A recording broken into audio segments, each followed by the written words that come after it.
handsome porcelain pit bull is a signed and numbered edition now offered by the Hamilton Mint in its Vicious Pets of America series. Call 555-BITE. That's 555-BITE. Operators are standing by. I think I'm going to get that. You sure it won't scare the glass poodles? I've got to do something to get my mind off this stupid bar exam. Hey, look, you studied real hard, and I know you passed it. Right. Anyway, ordering vicious knickknacks isn't going to get the letter here any faster. I know. But listen, if you really want to get your mind off it, I got a little idea. Yeah, that might kill a few minutes. Come on, Mr. Belvedere. You can't eat the last cupcake. It's not fair. All's fair in loving junk food, so buzz off. Mr. Belvedere eats all the good stuff, and I never get anything. Nonsense, Wesley. I left you an unopened carton of prune yogurt. Did you guys hear something? Maybe it's the mailman. Hey, Marsha, take it easy. Hey, Mom, look who we ran into. Oh, my God. It's the mail. Is there anything for me? Yeah, and it looks pretty official. You are due for a checkup and cleaning. Dr. Mendelbaum. Very funny. Oh, then there's this one from the State Bar Association, but it's addressed to a Ms. Marsha Cameron. That's it. What are you calling yourself that for? It's her maiden name. I think it's very feminist. I think your mother would like to see that. Oh, what an interesting stamp. Thank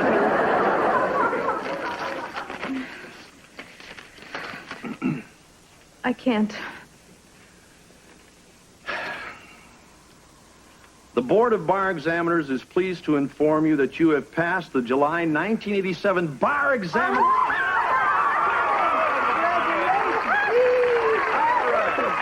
Board records also indicate that you meet character requirements and thus have met all requirements for admission to practice law in the Commonwealth of Pennsylvania. Well done, Mrs. Lawyer. Well, I don't know what to say, except I could never have done it without you behind me, and I love you guys. So we're going to go out and celebrate? Yes, in anticipation of this moment, I cleverly neglected to prepare dinner. Great. Let's go out for pizza. My treat. You too, big guy. Now that we're a two-income family, I think we can afford it.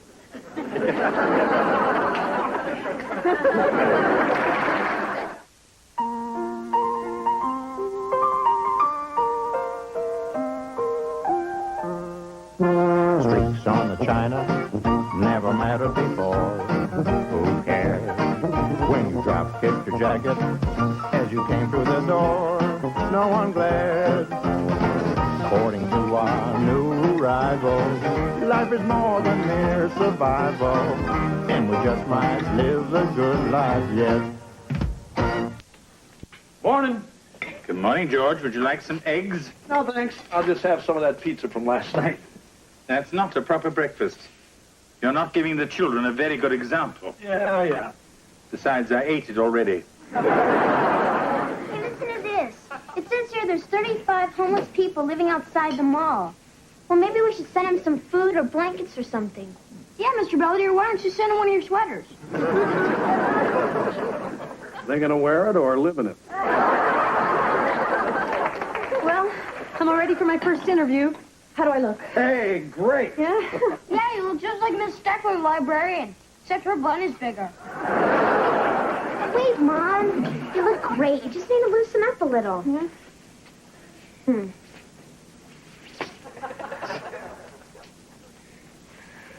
There. Thanks. It's just that Dawson Metcalf and Bach is one of the best firms in the city, and I want to make a good impression. Well, then maybe one more bite. This is it. Wish me luck. Ha! You're gonna knock it down. Good luck, Mom. And remember, if you get nervous, just take a deep breath and think of England. I've never been to England. Then think of Altoona, but don't take a deep breath. Morning, Kevin. Just in time for breakfast. Oh, no, thanks. I'm late for school. I'm just going to have some of that pizza unless somebody got to it first. Was that supposed to be funny?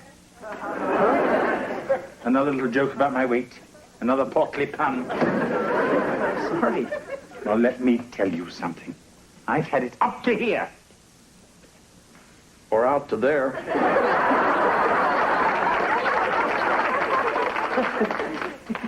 That's right. Yuck it up while you can. Because as of now, I'm going on a diet.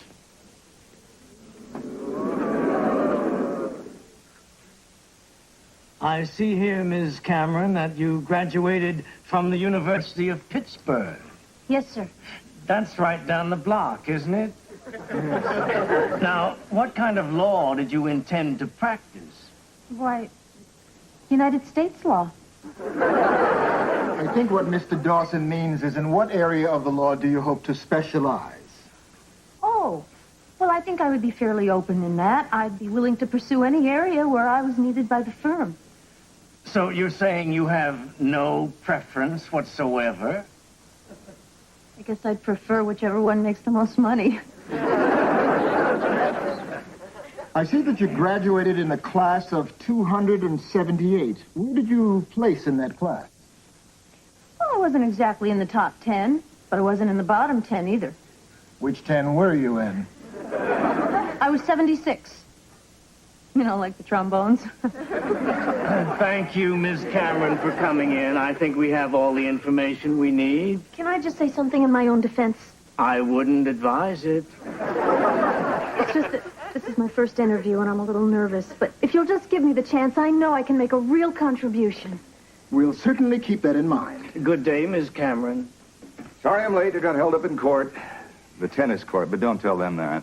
This is our wayward partner, Doug Metcalf. Hello. I take it the Sunshine Boys have been raking you over the coals. Oh, no. Everyone's been very nice.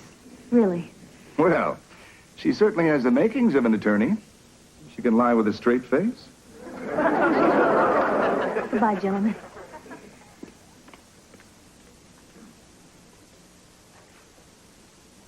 Come on, Dad.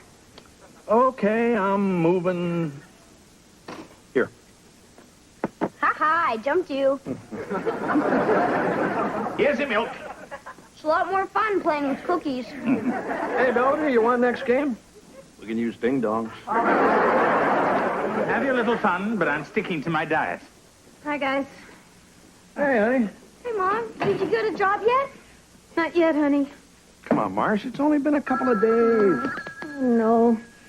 But every interview is the same thing. If you didn't graduate from Harvard or Yale, they don't even want to talk to you. The only place that's half interested in me is at the mall. And I won't work someplace called Legal Hut. Ms. Cameron, Metcalf, Dawson, and Bach. Hello? Yes, this is Marsha Cameron. Oh, really? Yes, that would be fine. Thank you. Goodbye. We start tomorrow.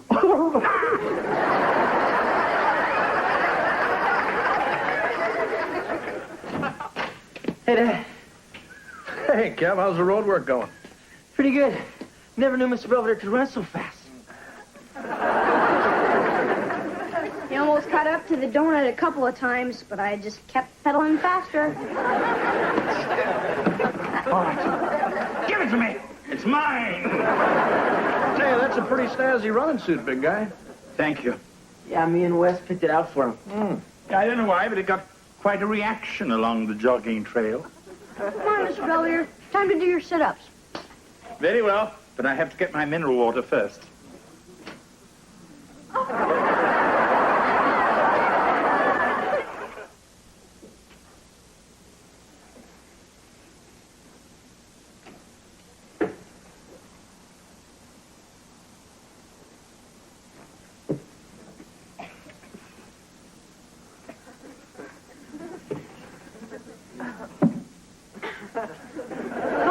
I'll be down in a minute. No rush. Yeah. I've got all that research you requested on the Sarunian case. Oh, great. Now I suppose I have to read this junk. Well, actually, I've already gone through most of it. The pertinent passages are marked with the red paper clips, and I took the liberty of summarizing some of the longer sections for quicker reference. Very impressive. I think you've just won yourself a trip. Hmm? I'm arguing this thing next week in Philadelphia. I figure somebody should be there who's familiar with the case. Oh, well, that's fine. I should be done with all my Xeroxing by then. Listen, I have meetings in the morning. Why don't we go over all this, say, tomorrow at lunch? Certainly. Good.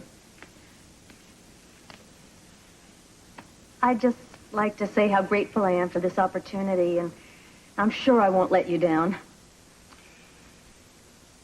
I'm sure you won't either.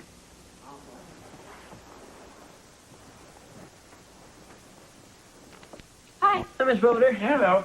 Can I have a snack before dinner? Certainly. Yeah, I went to that donut shop on the corner. Went out of business. Yeah, it's the third one since you went on your diet. Yes, I know. I just got a nasty letter from the Small Business Administration. I gotta hand it to you, Mr. Belvedere. You're really sticking to this thing. It's quite easy once you know the trick. Hey, all the food's gone.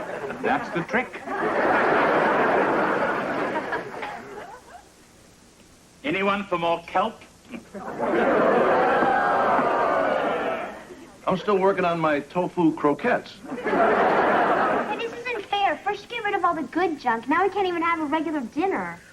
We're having brown rice pudding for dessert.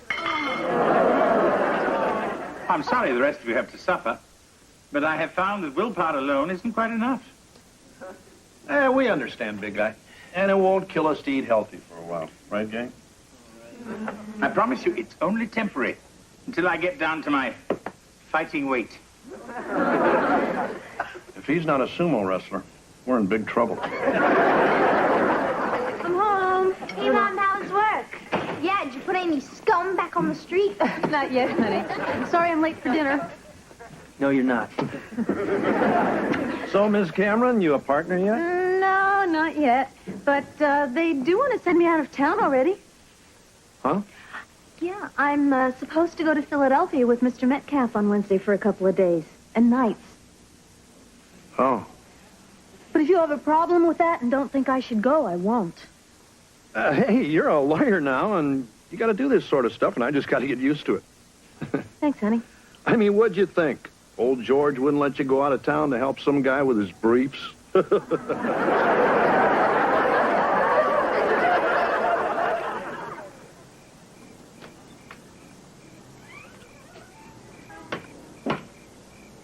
Mr. Belvedere, what are you doing?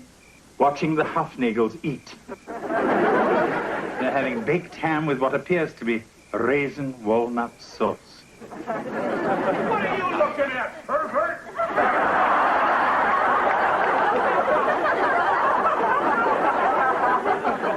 And they were just about to start dessert. Anyway, I just wanted to tell you that I'll be out of town for a few days. Was it the kelp? I'm going to Philadelphia. I've been asked to help one of the partners try a case. Well, and in your first week, they must have big plans for you. I think one of them does. Mr. Belvedere, what would you do if the man you were working for started to make advances? I'd simply say, George, I'm not that kind of housekeeper. I take it someone thinks that Philadelphia could be more than a business trip. Mr. Metcalf, I just don't know how to handle it. Very simple. Just tell him you were hired for your legal expertise and not your bedside manner, and he should remember that. Thanks anyway.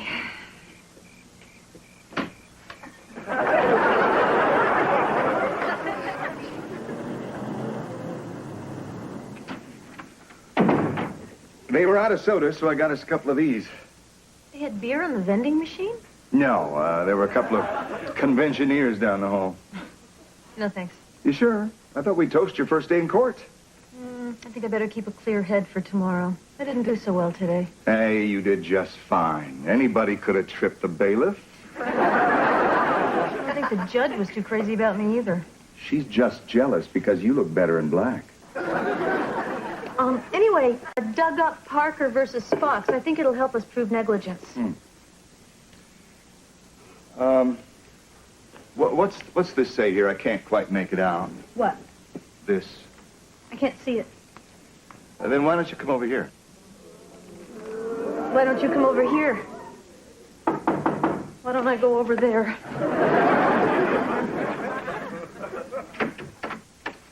service. Since we were working late, I thought I'd order us a little snack. Would you like to open the champagne, sir? No, that's okay. I can take it from here. Thank you, sir.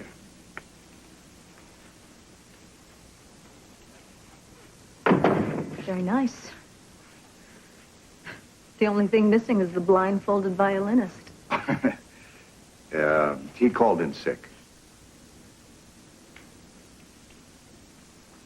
Don't. I thought we liked each other. At least I like you. Look, Doug. I mean, I really think you could turn into one hell of an attorney. Together, we could do some real damage. And I want to keep working with you. But I'm not interested in any of this. Then why did you take the job? What do you mean? Well, there were 24 applicants, Marsha. You don't think you got it by being 76th in your class? You know, like the trombones? I was hired because I'm a good lawyer. And because I convinced Mr. Dawson and Mr. Bach that I would be an asset, make a real contribution.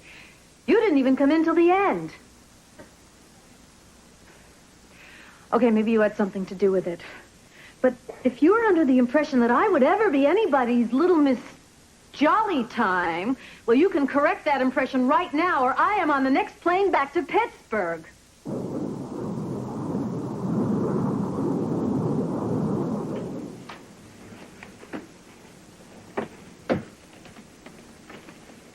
I'm home.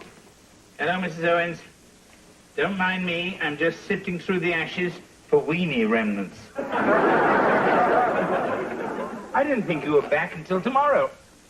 Oh, well, remember that situation we were talking about? Yes? Things sort of got out of hand, so I took an earlier flight home. I see. May I ask you one question? Sure. Did you happen to bring back a bag of those honey-roasted peanuts?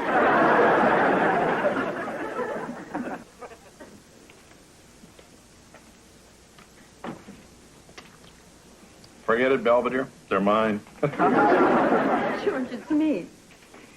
Hey, what are you doing back? You win the case already? No, but I lost my job. Huh? What happened? Well, I'll tell you that you have to promise not to get upset. Okay, I promise. You won't try to take revenge? Okay. Remember that joke you made about helping Mr. Metcalf with his briefs? Yeah? That's pretty much what he had in mind. Oh, really? George, take it easy. Nothing happened. Oh. So you okay? Yeah, I'm fine. I guess I knew all along I didn't get the job for my brains, but I just didn't want to admit it to myself. I am so stupid. Even to think for a second that a law firm like that would be interested in someone like me. Hey, counselor, I don't want to hear that stuff. I mean, you're going to be a great lawyer. And if Huey, Dewey, and Louie don't know a good thing when they see one, then somebody else will.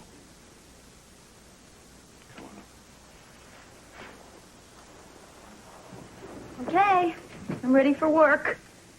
Hey, you look real nice in your blazer, Mom. Yeah, and if things don't work out at the legal hut, you could always sell houses. Okay, the car's all warmed up. Everybody ready? What's going on? Well, it's your first day at work. We all want to go to the mall with you. Oh, that's very sweet, but you don't have to. We do if we want something to eat. Breakfast, everyone. We're having curds and low-cal whey. Save it for Little Miss Muffet. We're going out for pancakes. Yeah, we're through with eating this slop. Well, what about me? I haven't lost enough weight yet. Yeah, well, we have. I lost 10 pounds. I lost 15. Yeah, if this keeps up, I'm going to have to start wearing suspenders. I didn't realize. Anyway, what's the big deal about being a few pounds overweight? Yeah, Mr. Belvedere, we like you just the way you are. Yeah. Then why do you make all those jokes? Because we like those, too. So come on, Belvedere, why don't you forget the diet and give us all a break? All right, but I'm only doing it for the sake of the children. Well, what are we waiting for? Let's hit those pancakes. Maybe we better call ahead and make sure they got enough batter.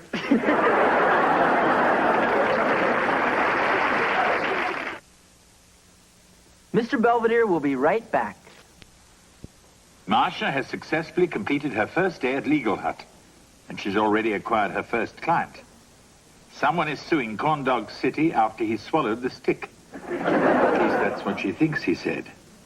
As for my diet, I've made an agreement with the family. I'm limiting myself to 3 meals a day, and they're limited to 3 wisecracks. As a gesture of goodwill, George even bought me one of those new talking scales.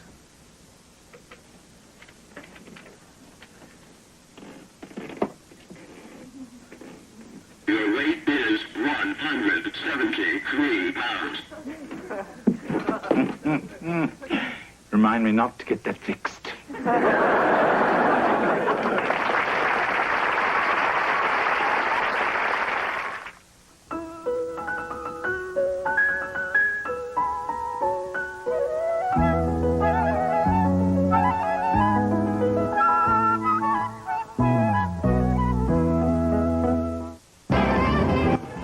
Tonight at 6:30, Mallory's plan to join a sorority backfires on Family Ties. Then at 7, Hawkeye and the troops open their hearts and tents to Korean orphans on NASH. Now, Janet tells her visiting mom that she and Jack are married. Three's Company, next on Fox 11.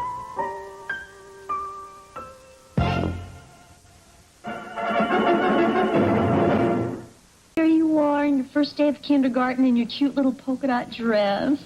I look like Petunia Pig. Yeah, but you were our Petunia Pig. I found it! Mom, I thought you got rid of that. I kind of remember this being bigger. Where do you want the 3 wise men? Oh, I don't know, honey. Why don't you just put them away in the manger till I figure out something to do with them? Either I'm really out of shape or Larry, Mo, and Curly here been scarfing ding-dongs all summer. Oh, look. It's Aunt Millie's popcorn ball elf. I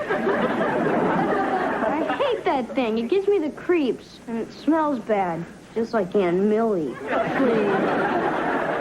At least it doesn't have a mustache.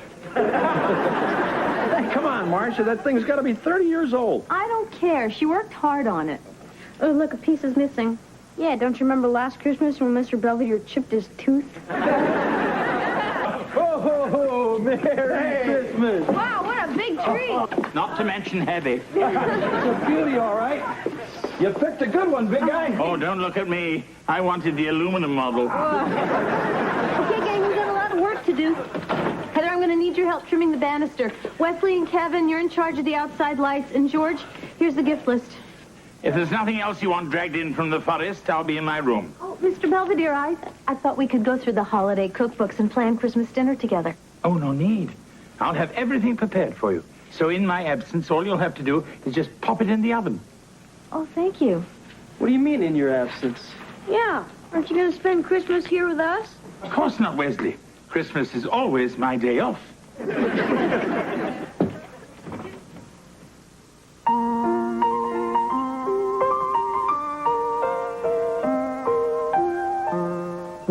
Streaks on the china never mattered before. Who cares when you drop kicked your jacket as you came through the door? No one glared. According to our new rival, life is more than mere survival, and we just might live a good life yet.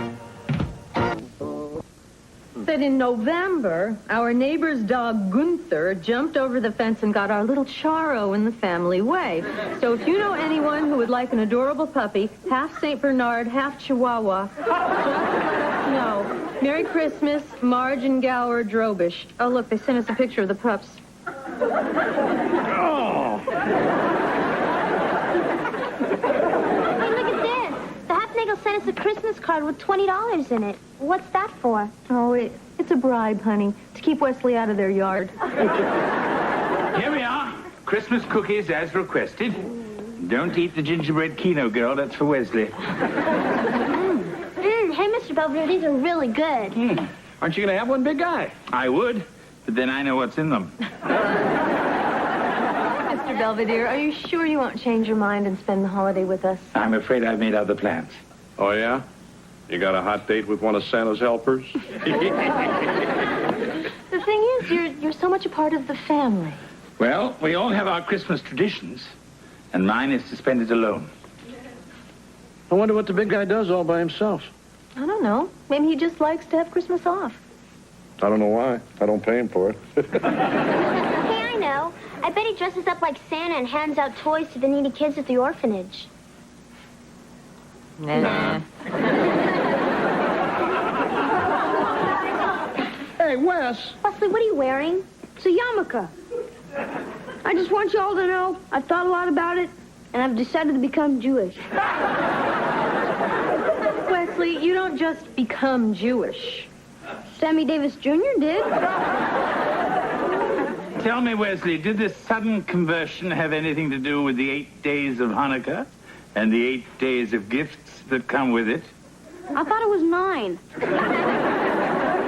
So much for spiritual callings. Well, we'll be at the mall. Shalom, Wes. Hi, Miss Belvedere. Hello, Kevin. Well, somebody's sure getting into the Christmas spirit. Oh, really? Who? You. I mean, making all these cookies, wiping up the crumbs with your little poinsettia tea towel. Christmas won't be the same here without you. I think you should stay. Why? So I can go. It's just, there's a bunch of sorority girls, and they're renting a condo in the Poconos, and there's this girl I really like, and she kind of likes me. But there's this other guy that she likes too, and he's going. So if I don't and he does, then they will. Not at all. Look, it's just if I'm not here for Christmas dinner, it's going to break Mom's heart. But if you're here, me being gone won't seem so obvious. You could even sit in my chair. Oh, goody. Can I wear your bib, too? Look, Kevin, I don't think your mother would consider me a suitable substitute for her eldest son. Yeah, I guess you're right. Besides, if you're not here, who's going to spill eggnog on your father? Dreidel, dreidel, dreidel, I made it out of clay. And when it's dry and ready, dreidel I will play. Wesley. Hey, Wes, I thought we talked about this. Well, I'm supposed to light a candle for every present I want. Wes, that's not what Hanukkah's about at all. Well, Joey Goldstein lights candles at his house, and he's 3 presents ahead of me already. That's because it's Joey's religion, pal. He lights the menorah to commemorate the rededication of the temple in Jerusalem. It symbolizes the steadfastness of the Jewish faith under oppression. Sandy Koufax told me that. Anyway, you're just doing it to get stuff. Yeah, but I figured it was worth a shot. Listen to me, young man. If I were you, I'd start thinking more about giving than receiving, or you're going to wind up not celebrating anything.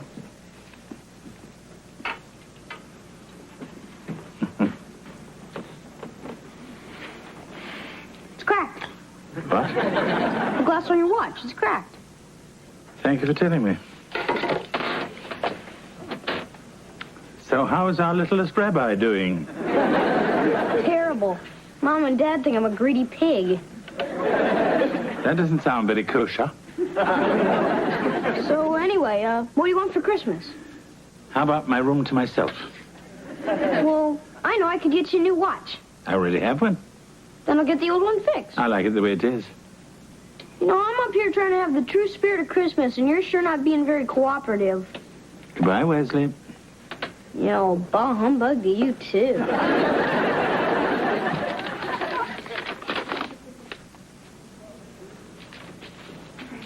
Hi, Mom. Oh, don't look. I'm wrapping your present from Santa. Oh, don't worry. I won't look. Oh, come on. Now, it wasn't that long ago that you still believed in Santa Claus. Mom. In fact, I still remember the day that you gave Johnny Kruger a black eye for saying that Santa wasn't real. No, Mom, that was the day he told me Dad was a tooth fairy. Oh. Oh, sure. Mom, Can I ask you a question? It's kind of important. Oh, honey, anything you want to get me is fine. Huh? You know, the greatest gift any mother can have is just to have her family together at Christmas. Yeah, well, what if one of the members of that family wanted to go skiing instead? Well, it's just the Alpha Phis have got this place up in the mountains, and I was kind of thinking I'd like to go. Oh, I see. Well, you're 19 years old. You're old enough to make your own decisions. So, if you would prefer to spend Christmas with your friends rather than with your own family, that's perfectly all right with me. It is?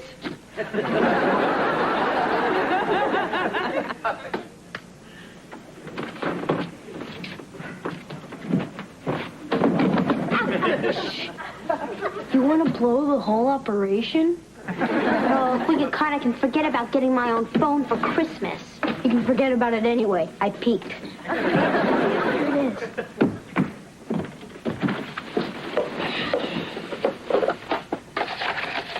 Isn't it a neat watch? Yeah, and it'll be even neater when we get it fixed. Hey, look, there's an inscription inside. To my dearest Lynn, December 1941. Love, Pamela. Wow, Mr. Belvedere must have had a girlfriend. Yeah. Now I think I know why he doesn't like Christmas.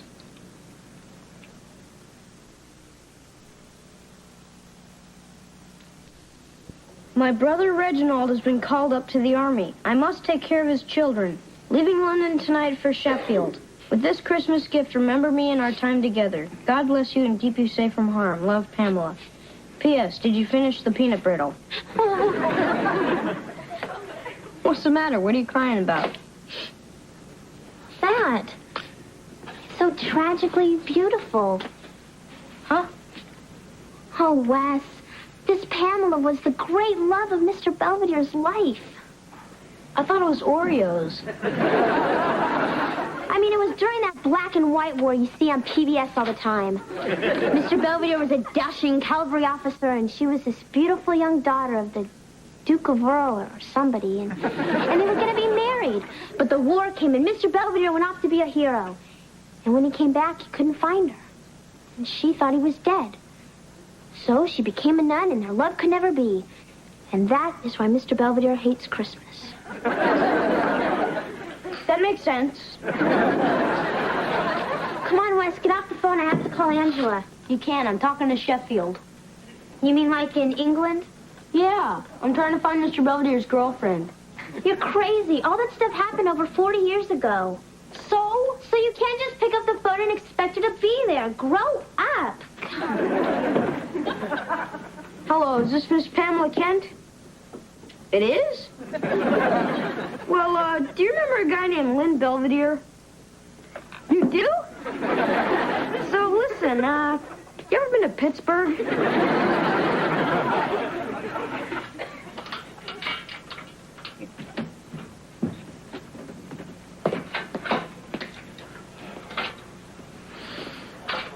Still at it? I don't believe this. The guy at the store told me this thing was so easy to assemble, even a monkey could do it. Maybe you should hire one. Anyway, I thought that Wesley already had a bike. Oh, no, this is for Marsha. She says she needs it because her butt's starting to droop. Well, it happens to the best of us. Good night. Hey, Belvedere. Yeah? Did you say anything to Wes? Well, I mean about Christmas. 1 minute he's hocking me for all the stuff he wants. The next thing I know, he's saying don't get him anything. All he cares about is something he's getting somebody else. I didn't do anything. Maybe the boy simply had a sudden burst of humanity. Oh, yeah, right. You know we're standing under the mistletoe? Don't even think about it.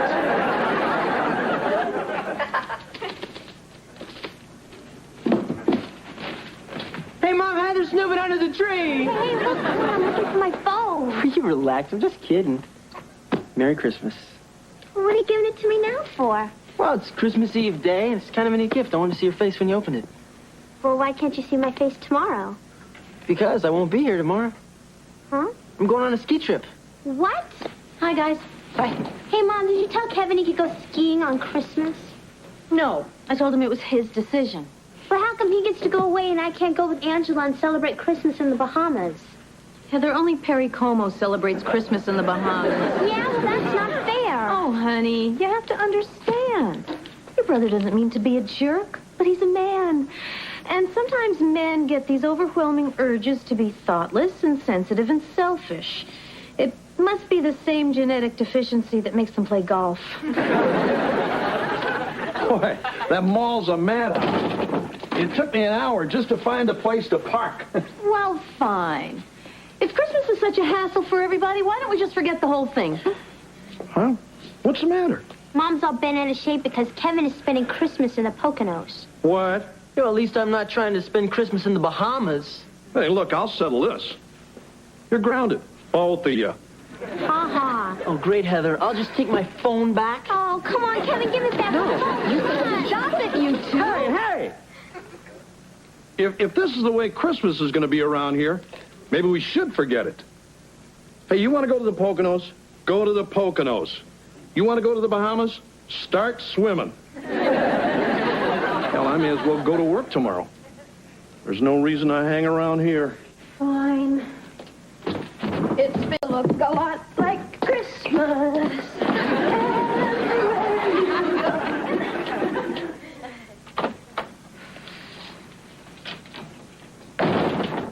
What's that? It's the Christmas lights. I took them all down. Already? Sure. I figure our Christmas is over. Why wait till August?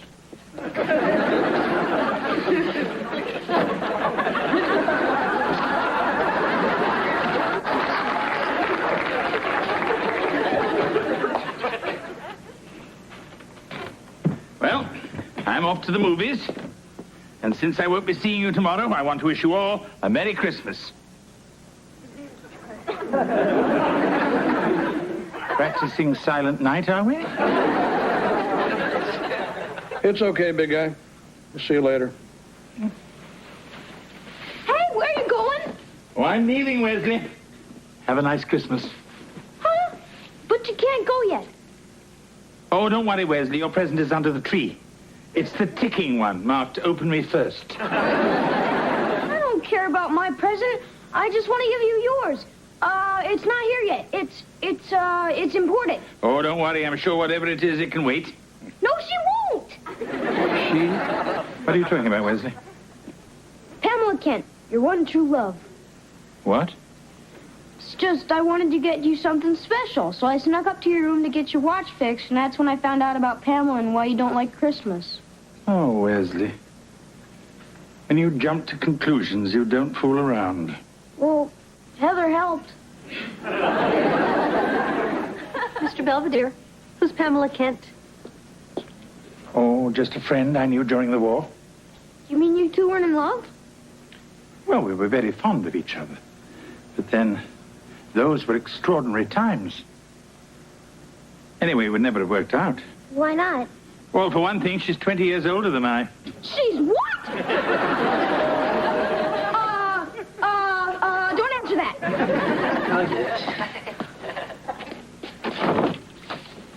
Hi. Can I help you? Lynn?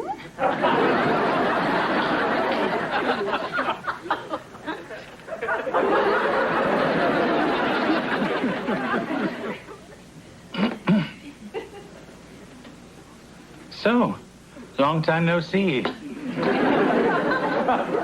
Yes, quite.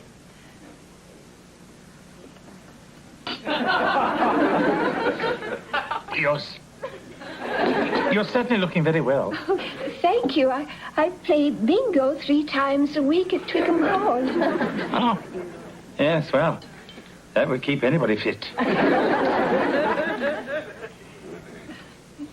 So, the little boy promised you'd introduce me to Larry Hagman. There. Oh, ta-ta. Mm-hmm. Then, In 1964, Jeffrey left me for this shop girl on Carnaby Street. Oh, the swine. I went back to Sheffield and tended my garden, and that's where I've been ever since. I see. But I don't mind. I have my grandchildren to keep me warm in the winter. And every spring, I take a holiday in Spain. Of course, it's mostly for the sangria. Yes, I often take holidays in Hershey. But then again, it's mostly for the kisses.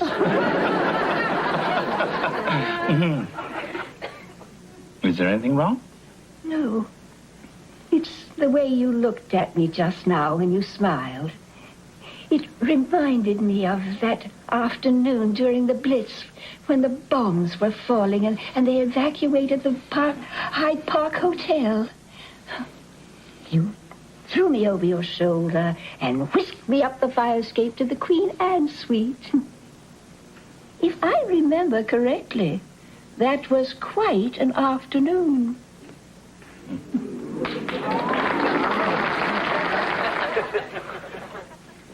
Well, do you think I should go in there and make sure everything's okay? I don't know. They've been in there almost an hour.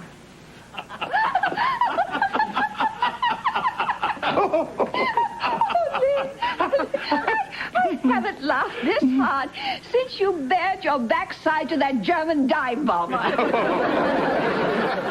You mooned a Messerschmitt?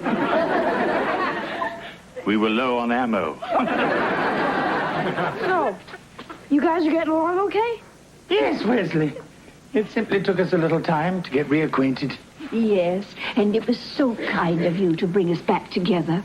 You know, your son is a very thoughtful and generous young man. Yeah, we know. I especially like flying first class. Now that you two are back together again, does this mean you don't hate Christmas? Oh, I never hated Christmas, Wesley. But I thought you... No, it's just thinking about Pamela and the friends I'd lost during the war.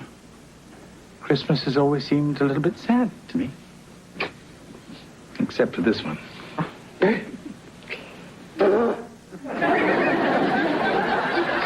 It's my hay fever. The snow brings it on. Yeah. I think I got the same thing. I think we all do. Now, if you good people would be kind enough to excuse us, Lynn has promised to treat me to a Christmas dinner at the best hotel in Pittsburgh. We may even try to relive some of the high points of the Blitz. Well, bombs away. Good night, everyone, and Merry Christmas. Merry Christmas. Look, I know I haven't exactly been Kris Kringle lately, but I want to wish you all a very Merry Christmas from the bottom of my heart. Merry Christmas, Belvedere.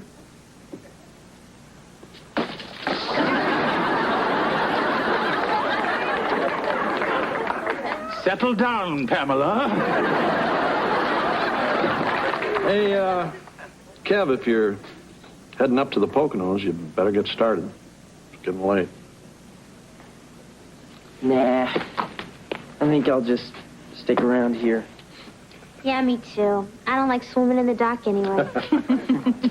So, as long as we're all staying, why don't we open up some presents? Yeah. Wow. Big box. Merry Christmas, Marsha. I put it together myself.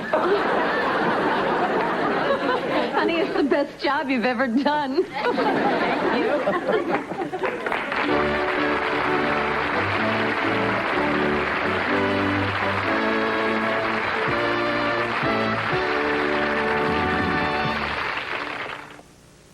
Mr. Belvedere will be right back. Pamela is safely back home in Sheffield. When we parted, we promised to meet again in another 40 years. The Owens family was thrilled with their gifts. They are presently at the mall trying to avoid each other as they exchange them. And speaking of the spirit of Christmas, Wesley, with only a few days left between him and a 6-month grounding, is frantically trying to raise the money to cover Pamela's airfare. What he doesn't know is that I've already paid George Beck.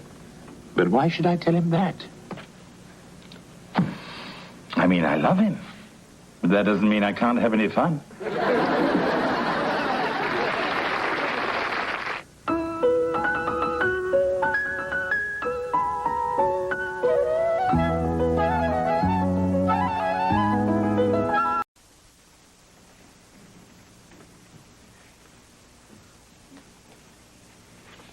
Hey, Wes.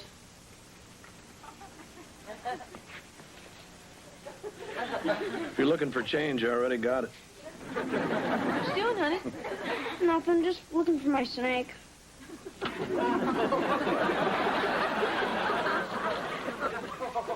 Hey, Mr. Belvedere, if you were a snake, where would you hide? That's funny. I've often asked myself the same question looking for you. Come on, it's Captain Nemo. He got out of his glass bowl. I'm sorry, I haven't seen him. What's that?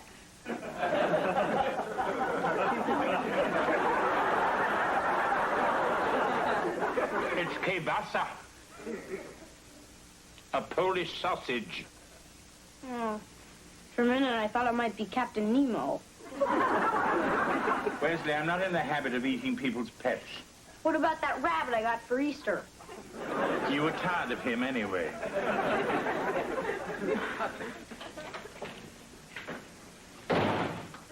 Hey, kitten. Back kind of early. Uh-huh. How was your date with Danny? Oh, it's great. Hey, Heather, did you do something to my snake? No. I know you hate him because he likes to sleep in your underwear drawer. Hey, Wes. The only snake I know is Danny Kelsey, and I never want to see him again. Gee, I guess her evening didn't go so well. Ah, she'll be all right. I mean, the guy's just some scuzzy-faced pimple ball anyway. So I told him, get your hands off me, you scuzzy-faced pimple ball. And then, like usual, I took the bus home. Anyway, diary, that's all for tonight. Like Scarlett O'Hara said in the Cliff Notes, tomorrow is another day.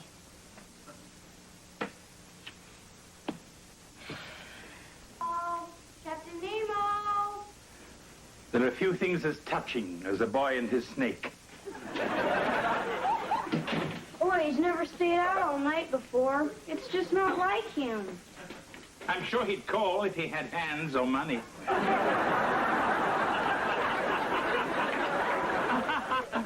Sorry. Well, maybe he'll get hungry and come slithering home. Hey, Wes, how about you and me, we go down to the lake and we find you a nice turtle. They won't run away. Turtles aren't any fun. I want something that's gonna crawl into bed with me and wrap itself around my leg. Who wouldn't?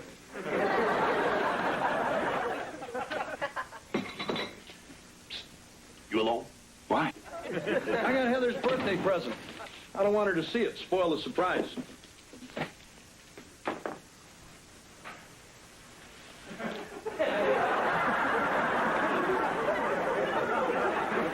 What do you think?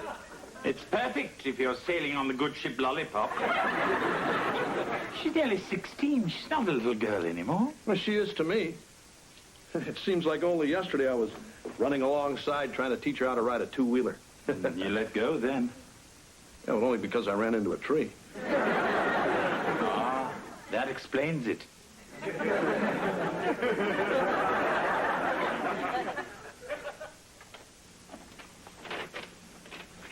Hi, Mom. Hey, Ed. How was the mall? Oh, we didn't go. Angela's mom took us downtown. Oh. Yeah, it's really weird. All the stores are right on the street, and when you go outside, there's no roof or anything. So, did I get any phone calls? Oh, yes. Danny called. Oh, yeah? Did he call to say he was sorry? No, he called to say he won't be coming to your party. I don't believe this. Danny and I went together for almost 2 whole months. There'll be plenty of other boys. Yeah, and the same thing's gonna happen with the next guy.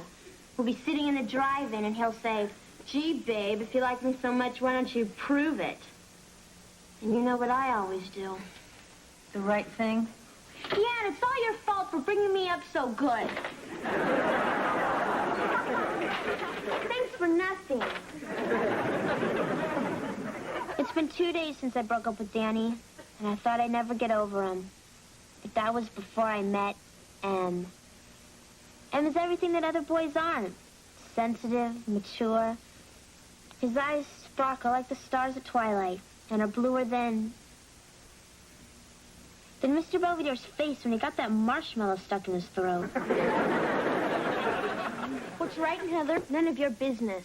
I bet you're writing about what you did to my snake. Wesley, give that back to me. Problem? Yeah, Barf Brain took my diary. Give it back, Barf Brain. No, and you can't make me. Hufnagel's window. Good boy. Now go and take out the garbage.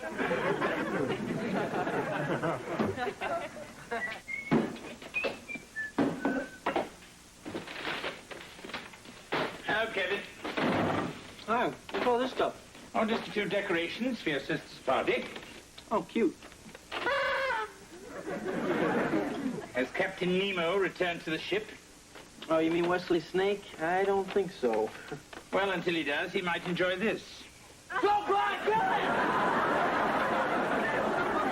It isn't real, Kevin. Oh, right. I knew that. Are you all right? Yeah, I'm fine. Kevin, do you know anything about Captain Nemo's disappearance? Yeah, I did it. I hate snakes. Oh. I mean, Wes was always carrying that stupid snake around, shoving it in my face. I just couldn't take it anymore. So I took his bowl out and I dumped him in the woods. Last time I saw him, he was crawling toward the turnpike. Wouldn't it have been simpler just to tell Wesley that you're afraid of snakes? Hey, I can't do that. He's my kid brother. He looks up to me. Hi, guys. Hello, Wesley. What's that? Oh, just a little substitute for Captain Nemo. Quite realistic, don't you think?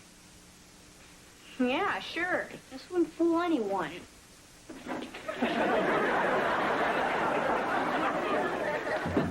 Mr. Bellyacre told me you're up here. So, I heard about you and Danny. Did you guys really break up? Yeah, but it's okay. I mean, I realized he really is just a jerk. You're right.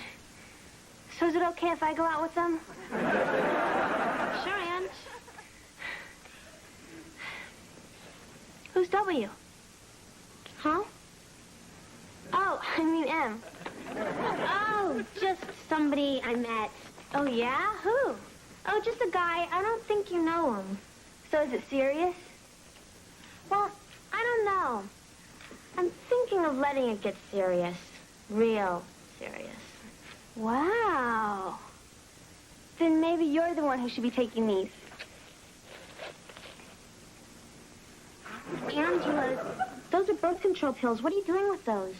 Nothing bad. I read that if you take them sometimes, they make your chest grow. Angela, that's stupid. You shouldn't be taking them. Can I just take one and see if anything happens? Or maybe two? Angela, just give them to me, okay? Why? You sure don't need them. Hi, Dad. Hi. So you seen Wes, man? Yeah, I think he's still crawling around looking for his dumb snake. Oh, so listen, your Pop's sort of having a tough time coming up with a present for you. I was thinking of one of those cute little stuffed penguins you liked. Dad, I gave those away when I was 11.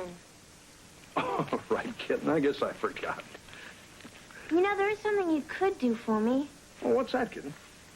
I was thinking maybe you could stop calling me kitten. Oh, you mean at your party with all your grown-up friends around? Yeah, and after that, too. I mean, I'm going to be 16. I'm not a kitten anymore. Sure. I understand. Thanks.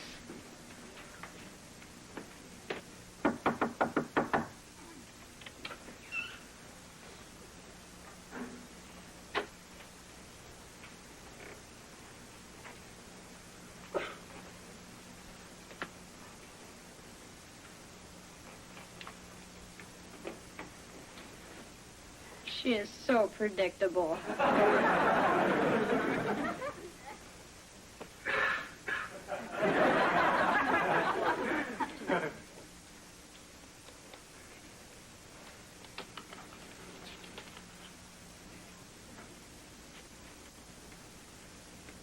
Hey, Wes, what are you doing in here? Nothing?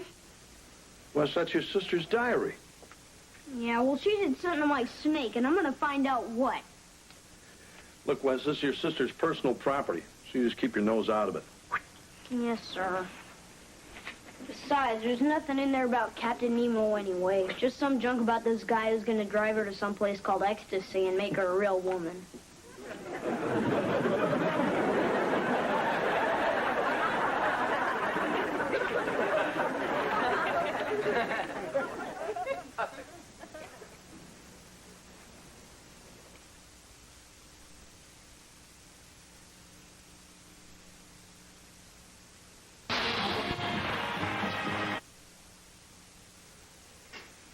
Hey, Belvedere, what you doing? Oh, just getting the menu ready for the party. Ding-dongs, Oreos, scooter pies? Those are for me. The children are having lobster Newburg. Oh. So, how many people are coming? Well, according to the guest list, approximately 25. 24 if Sean Penn can't make it. Let me see this. Is this all of them? Mm-hmm. You sure there's no Mike or Mark or Melvin coming? Why? Look, did Heather ever mention some guy with the initial M who makes her heart melt and her flesh tingle at the thought of his touch? No. But I used to feel that way about Mitch Miller. Now, what's this all about, George? She's seeing some guy, and I think she's thinking about doing something with him. How do you know? Did you read her mind? No, I read her diary. Yeah, I didn't want to, but it's a good thing I did. I mean, she's writing stuff like she's going to give herself to this jerk, body and soul. Look, I don't know who Annie is, but I'm sure whatever Heather wrote about him is nothing more than harmless romantic fantasy. Hey, this game is tough. I can't get any of the balls back into the right days. Wesley.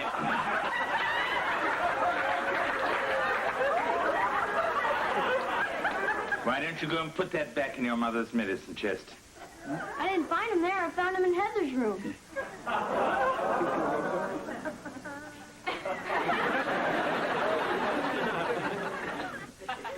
She back yet?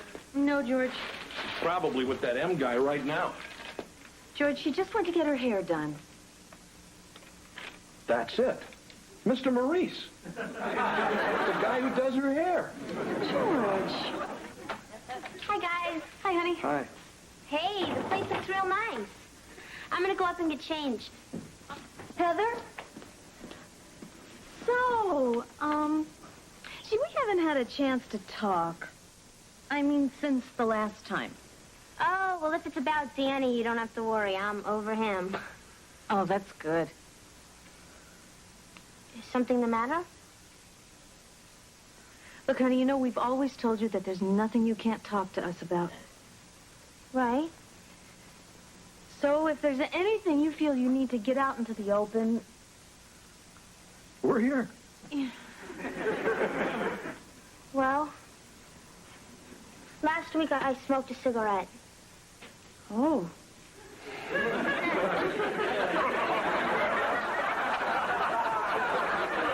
Is that all?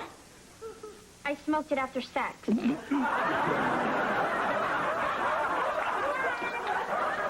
I'm kidding. Boys, lighten up.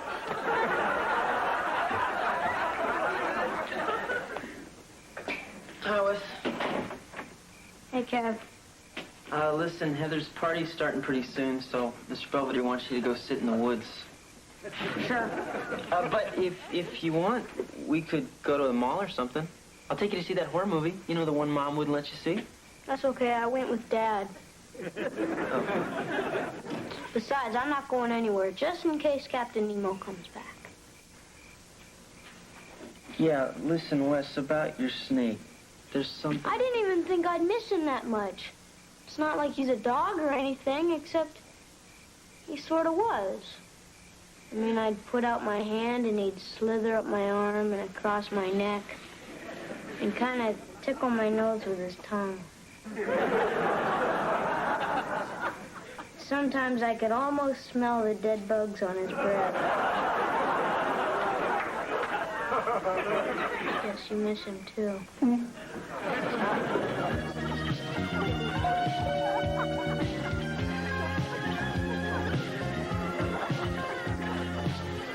Hi. We're here at Brother's party. I'm her father. Who are you? I'm Joe. That's with a J, right? Hi. Okay, you can come in. Emery with an E. Okay. Thank you, sir. Where's Heather? Oh, she wants to wait until everyone gets here so she can make an entrance. Yeah, well, I haven't found him yet. He's going to show up sooner or later. George, we will get to the bottom of this, but let's do it the right way and not ruin her party, all right? Yeah. Okay. Well, I'll go back and see if I can hurry her up. Hi. Is this Heather's house? Anybody ever tell you your eyes sparkle like the stars at twilight? Hi, Mr. Budweiser. Is this where we hide? It's not a surprise party, Angela. Oh. Heather didn't tell me that when she invited me. Oh, yes, of course. She tells you a lot of things, doesn't she? Uh-huh. Things like which boy she likes, what she wants for her birthday, or where she got these. Daddy, what are you doing? Hey, I'm sorry it had to come out like this, but I know all about you and M here. M? You read my diary. How could you? Hey, look, why don't we all go Well, into look, the you don't kitchen have to and we worry. He's not M. Also, who is? Nobody. I made him up. Huh? Well, what about those pills? You didn't make them up. George, those belong to Angela. It's a rather long and moronic story.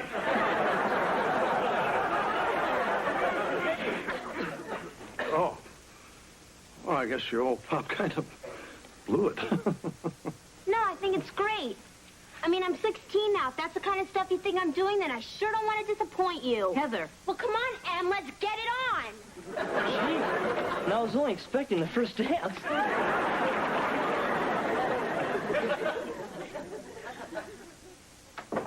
I'm back. Hello, Heather. Everybody left, huh? Yes, shortly after, Angela's male stripper arrived. Unfortunately, his performance paled in comparison to your father's. Yeah, well, I'm going to bed. Oh, I've kept you some birthday cake. It's in the kitchen. Oh, no thanks. You know, a certain person put a great deal of effort into that cake. You got it at the bakery. I didn't say it was me.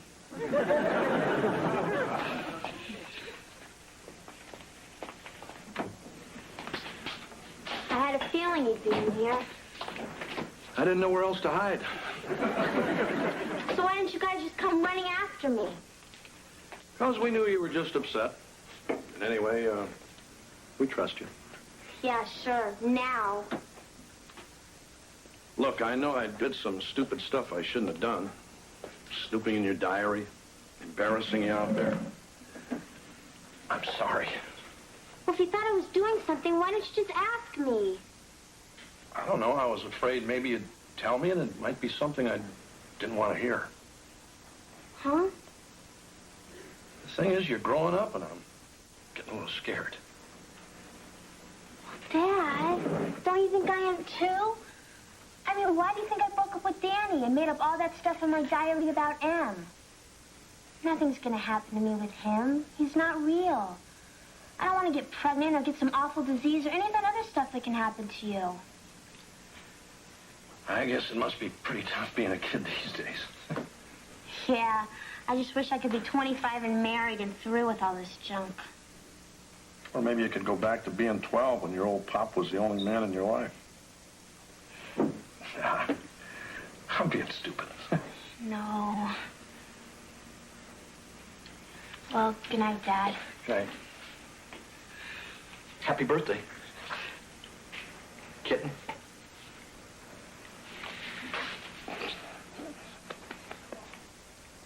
Hey, Mr. Belvedere.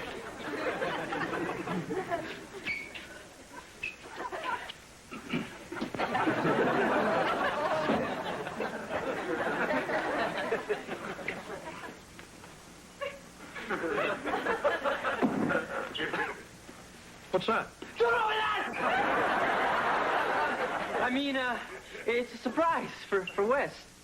I felt kind of bad, you know, about him losing his snake, so got him another one. That was very nice, dear. It's nothing, Mom. Hey, look who's back! It appears that Captain Nemo has returned. Hey, now you got two snakes, Westman. Huh? It's just a little surprise from Big Brother. Oh, wow! Thanks, Cab. Sure. Look, Captain Nemo, it's a girl. Just think, pretty soon we'll have little baby snakes all over the house.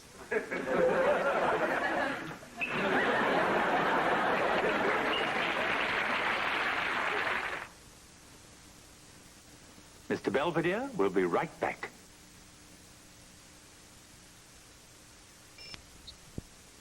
Heather has finally opened her birthday presents, although it appears the best gift she received was a closer relationship with her father. Meanwhile, as we await the arrival of the Nemo quintuplets, Kevin has taken up residence in the attic. I wonder if I should tell him about the bat.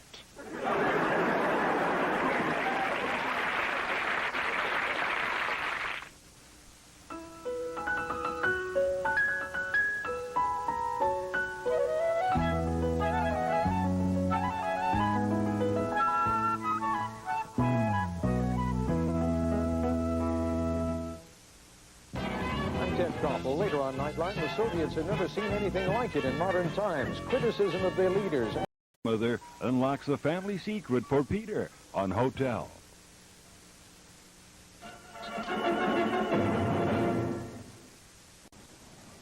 Hey, Mr. Belvedere, what's pyridoxine hydrochloride? Are you studying for a chemistry test? No, I'm reading the cereal box. I thought you told me this stuff was all natural. The box is. Gotta go. See ya. What, no breakfast? No time.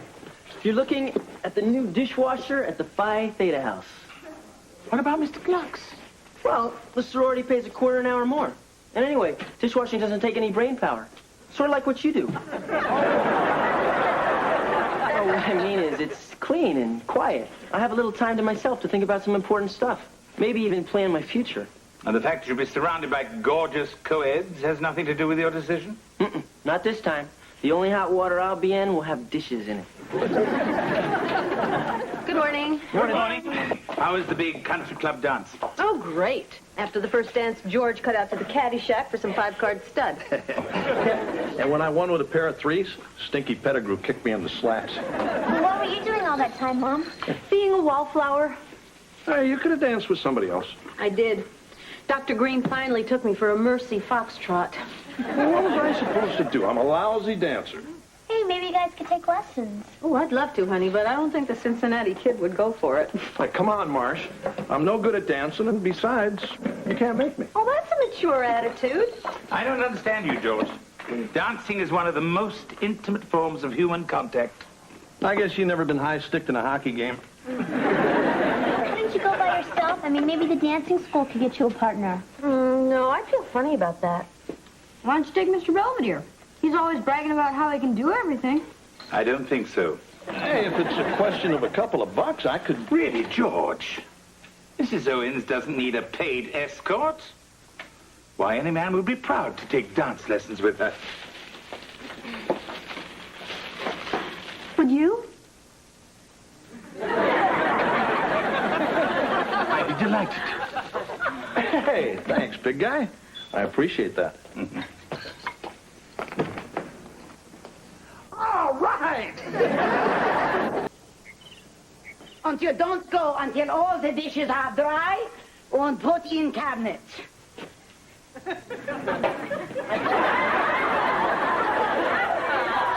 I am making myself clear? Jawohl. I mean, yeah. I mean, yes, ma'am. I am head cook here. These girls depend on me to sustain life. My kitchen must be clean, like operating room. Gotcha. The dishes must be washed in water, 200 degrees, no less. Hot water. And dishes must be dry like Sahara Desert, no streaks. You'll be able to see yourself in them. Good. I go now. But last and most useful information.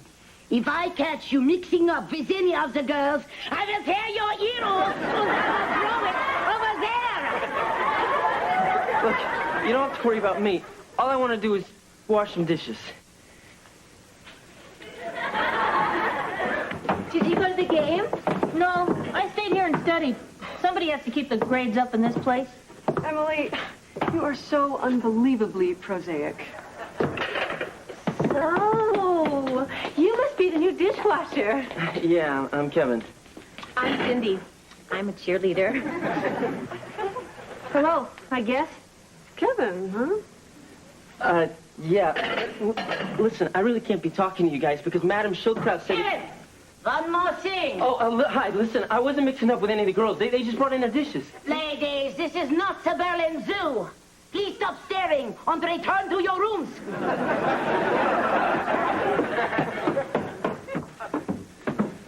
Maybe you don't hear me so good. Oh, no. I hear, see? 2 ears. Believe me. I hear. Back to...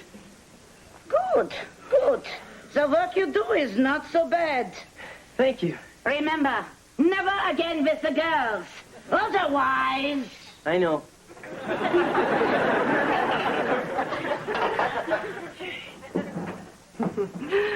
You've got a nice butt. What? Your rear end. It's cute. In a sort of middle-class, bourgeois, Republican kind of way. I took my first dishwasher when I was 16. I was attending Swiss boarding school, and I sort of wandered into the scullery. He had dirty blonde hair. And when I saw his massive forearms just scrape the strudel from the white wedgewood, a convulsive shudder shot through my whole being.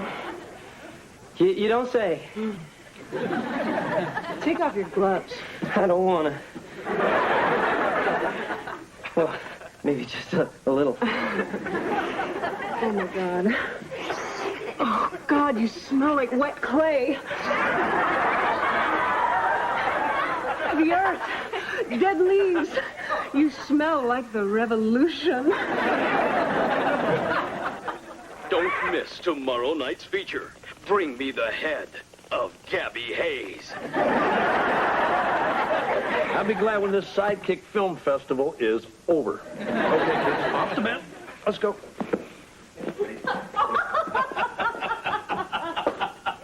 Hey, guys. So, how'd your first dance lesson go? Oh, George, it was so much fun. We actually mastered the first steps of the tango. Oh, yeah? Yeah, watch. Ready? Yeah. 5, 6, 7, 8. Boom, boom, boom, boom, boom, boom.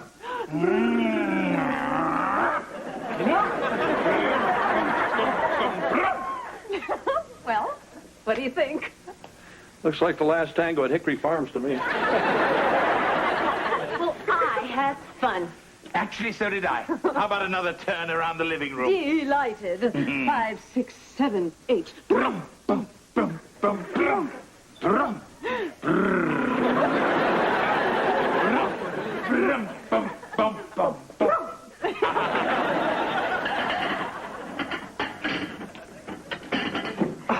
Tanya, listen, last night was great, but I've got a sink full of suds. Well, what are we waiting for? No, I don't...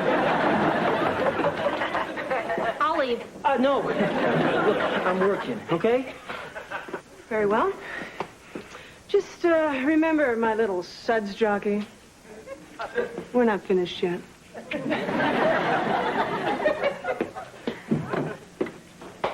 So, how's it going? Emily. Right. Okay, I guess. You know why I'm here, don't you? Oh, In the sorority, I mean. I really don't belong here. Yeah, right. The only reason they keep me here is because I raised the grade point average. You know the sorority picture in the dining room? Yeah. I'm not in it. They wouldn't let you be in the picture? Oh, I was standing there. I guess the film just didn't pick me up. Hi, I'm Cindy. I'm a cheerleader. I think you mentioned that. I see you two have a lot to talk about. You're not going to believe this. You're right. I just had a horrible fight with my boyfriend, Stanley. Oh, well, I'm sorry to hear that. Well, what I want to know is, should I keep his leather sweater, or should I just take it off right now? I will, you know. Recipe of the month, chocolate soup. Morning. Whoa, morning, George. We could have used you in class last night when they were teaching the swim. Now I got to go to work. The fly casting expert drowned, so I'm the in-studio guest on Trout Fishing. Good morning, everybody. Good morning. See ya. Bye, honey. So, what's for breakfast? Your mother's favorite, the Belvedere dip. You guys mind we eat in this room? I'll make sure the dinner's early tonight so we won't be late for class. You guys are going out again? You bet. Tonight we learn the final steps of the cha-cha. Oh, I gotta run. Oh, don't forget your lunch, Marsha. Oh, thanks, Lynn. Cha-cha. Marsha? Lynn? Nah.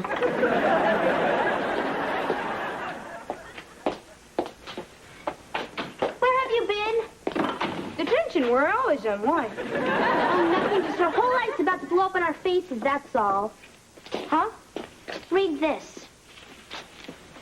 Recipe for chocolate soup? No, Dopey, read what's on the front. Dear Abby, I am the housekeeper for a very large family. My problem is that I'm in love with my employer. I can't go on keeping my love a secret. What should I do? Signed, Confusion, California. So? So? That means Mr. Belvedere is in love with Mom. Heather, Mr. Belvedere isn't confused in California. He's bloated in Beaver Falls. Well, why else would he have clipped it out? I don't know. Well, all I know is we gotta do something. Look, Heath, don't you think you're jumping to conclusions? Love is a many splendid thing. It's the April rose that always grows in the early spring.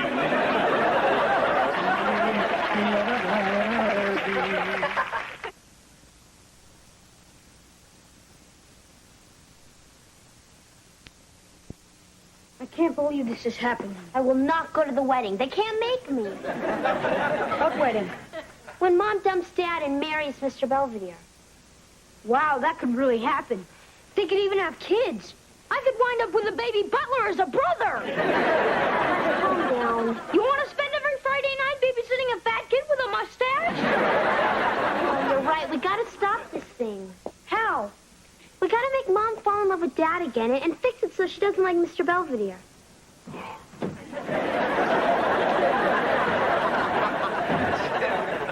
Hey, guys. Making Mr. Belvedere look bad won't be too hard. But making Dad look good is going to be a killer.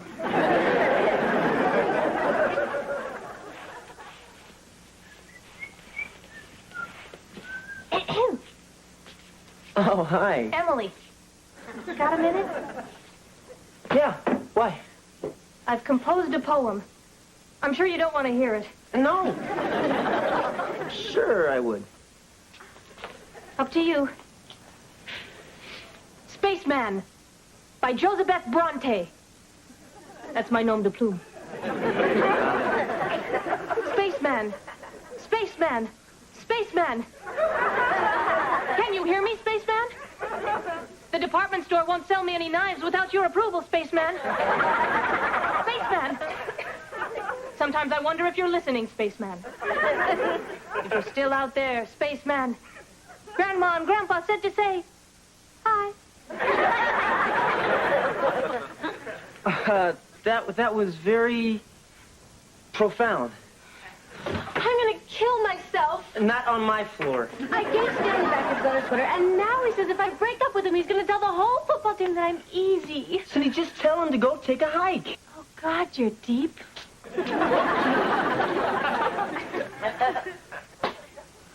Oh, sorry, Emily, I forgot you were here. Oh, that's okay.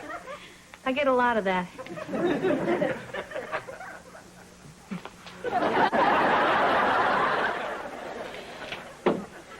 You sure Mr. Belvedere won't be back until real late? Yeah, I just sent him out for a pound of gummy kittens. Of course, there's no such thing as gummy kittens.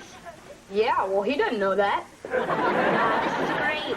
Mom and Dad will be totally alone. We'll have a nice romantic dinner and fall in love all over again. Hi, kids. Hey, Mom. Ooh, what's all this? We made a special dinner just for you and Dad, because you haven't seen each other a lot lately. Oh, how sweet. Where's Mr. Belvedere? Out. Come on, Mom. Sit down. Hey, guys. Hi, Daddy. I can't believe it. Larry the weatherman got struck by lightning, so they're sending me to do a remote from the golf course. I'm going to take my rubber booties. Oh, see ya.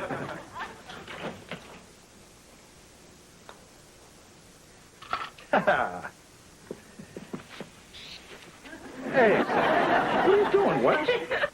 Nothing. I-beam cologne, guaranteed to drive women up a skyscraper. It's just when you tucked me in last night, your neck smelled a little off. George, guess what? They're having a ballroom dance competition in Harrisburg, and the class has elected Lynn and me to represent Beaver Falls. Hey, that's terrific. Yeah. Well, if we go, we'd have to stay overnight. Is that okay? It's fine with me. Oh, thanks, honey. You know, if you shared a room, you'd save money. Fine,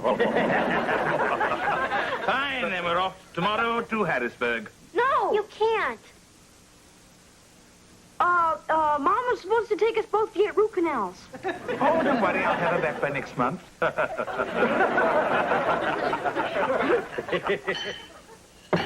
You've got to get out of here. Tell me about it. I told Stanley to take a hike, just like you said. Now he said he's going to come over here and make mincemeat out of you. Which is really strange, because Stanley's a vegetarian. But I think that you should probably run anyway. Cindy, will you get out of here? Yes, Cindy, please leave now. So, my little bubble meister, you've been avoiding me.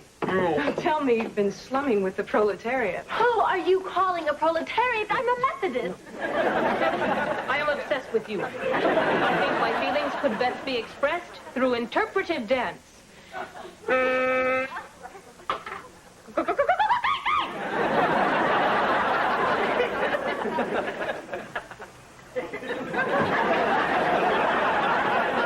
Tanya, I said no. Just leave me alone. Let's talk about Who are you telling to take a hike? Oh, God! I'm going to take you downtown and dress you like a rabbit. I thought you were going to make mincemeat of me. You told. All right, hold it. Get away from me, you stupid pig animal. And Emily, stop doing that. Now, Tanya, you can take your phony socialism and your hyper hormones and stick them in a Siberian rat hole. And Cindy, you already said that. You were all sick. You're selfish, and you're demented. And Emily, you can't write and you can't dance. But you're smarter than all these people. And you have a soul. But you let them push you around. Now either push back or get the hell out of here. Thank you. I will. You've all got serious problems. Now all I know is I'm not the solution. I've had it. Now, get out of my kitchen. Ich weiß nicht, du kleiner Dummkopf. I'm going to tear your ear off. And that's for you, Bruce. Hilda, why don't you just climb back in your bunker? I never talked to Madame Schulkrat in such a tone. Well, it's about time somebody did. Yes, it is. I want more. You will talk more in the dame, yeah? Oh, my dishwasher. Oh, for you, I will take off my hair. No! It's my dishwasher. Well, we're off to Harrisburg. Hey, you guys look dynamite. Dad looks nice, too. Well, have a good time. Break a leg. Mom, Dad, this may not be the time to tell you this, but I found out today that I'm pregnant. What? And I decided to become a rabbi. All right, you two. What's going on around here? Now, you guys been acting pretty squirrely lately. What do you mean? I mean, yesterday you said you were coming down with smallpox. Yes, and this morning I found all my underwear tied together in knots. It's a science project. We're trying to make the equator. It would seem someone doesn't want us to go to Harrisburg. Why not? Because you and Mr. Belvedere are going out to have an affair, and Dad's too dumb to see it. Not. See what? Then Mom and Mr. Belvedere are falling in love. What are you guys talking about? All we're doing is having fun. Oh, yeah? Then explain this. Oh, my chocolate soup recipe. I wonder where it had gone. You mean you didn't write to dear Abby? Certainly not. In fact, she often writes to me. Funny. Mom, you and Dad never spend any time together anymore. You're always out every night dancing with Mr. Belvedere. And, Dad, can't you see what could happen? Huh? Come on, Dad, look at her. She's young-ish. She's blonde-ish. Dad, look at him. He's older, he has an accent, and he's desperate.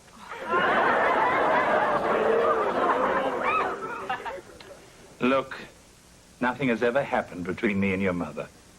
How could you kids ever think that I would have an affair with Mr. Belvedere? That's the most ridiculous thing I've ever heard in my life. Thank you. I mean, we're just very good friends, right? Of course. I mean, we may have enjoyed dancing together. Mm-hmm. And had a few laughs. Shared a little wine. And had some sore toes. Hey, hold on a minute, Twinkle Toes. You're not waltzing my wife off to Harrisburg or anyplace else. George. Look, I wouldn't worry, George. If Mrs. Owens and I are guilty of anything, it's just finding that we have more in common than Wesley's delinquency. Look, Marsha, I know I'm not the most romantic guy in the world, and I promise to try harder. It's just I love you so much, I don't ever want to lose you. George, I love you too. Okay? No hard feelings, okay, Mr. Belvedere? None. In fact, I haven't felt so threatening to a marriage since I worked for Liz and Dick. So are you guys still going off to Harrisburg? Why, honey? You're not still worried about it. No, it's just, if you are, I think I better put the air back in the tires.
Mr. Belvedere will be right back.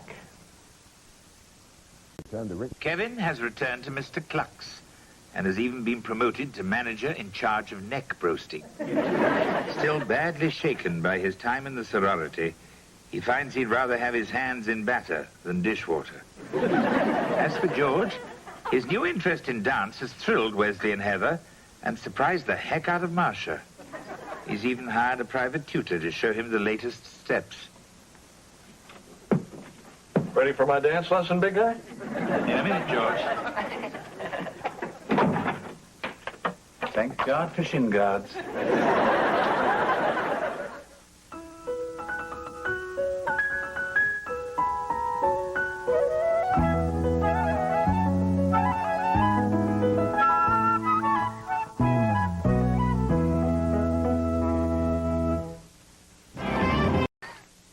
Next, Hey, Wesley, don't go with him. an important Mr. Belvedere. He might try to put his hands on him or something. What do you mean, Wes? That's what he did to me.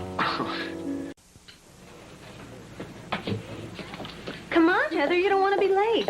But it's summer. I still don't see what I have to go to school for. Because that's what happens to people who get a D in English. Oh, but I don't need all that grammar junk. I talk good. Well, perhaps with this class you'll learn to talk even gooder. See ya. I'm going to work. I thought you didn't have to be there till noon.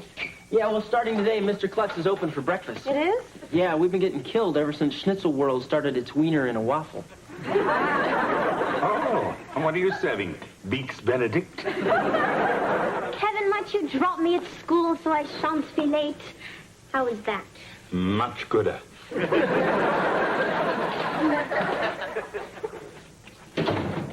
Bus didn't come. Can I go back to bed now? It'll be here any minute. You get back out there.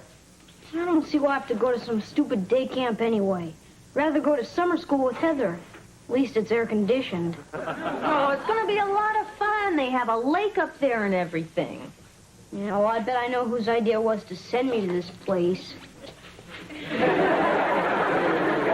Actually, I had somewhere else in mind. But Devil's Island wouldn't take you. I'll see you tonight. Have a good time. Bye-bye, Mr. Belvedere. Bye-bye, Mrs. Owens. Have a nice day. Thank you. Bye, Mom. Bye-bye. I'm leaving now. Be sure to write. You know, you're gonna feel really bad if I get chewed up by bears or something. Nonsense, Wesley. Why should they single you out?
George, I didn't know there was anyone here. Right, big guy. I had some time, and I thought I'd listen to a little Wagner. Great. So, let's say we go out for some Swedish meatballs. You're dressed for it. Aren't you going to be late for work? I got 2 weeks off. Oh, wonderful. Let me help you pack. I can't go anywhere. Marsha's working. Oh. So, you want to do something? No, thank you. Hey, come on. It's a nice day. Let's go out and toss the football around. You start without me. I'll catch up. Hey, come on, Belvedere. I'm bored. The guy I was supposed to play golf with copped out. Hey, you want to come? I'm afraid I've never played the game. You never played golf? I thought you guys invented it. It is a Scottish invention, George, like the bagpipes. And I'm sure just as annoying. Come on. It'll be fun. I'll even let you drive the little cart. Oh, golly. Can I help honk the horn, too? You see, by weaving the different colored strands together, you can make many wonderful things, like a keychain, or a bracelet, or even a belt. We don't have enough stuff to make a belt for her. Now, has anyone ever never worked with lanyards before. Oh, yes. I used to help my Aunt Zelda make things when I'd visit her at the asylum. When she got out, her keychain was a mile long.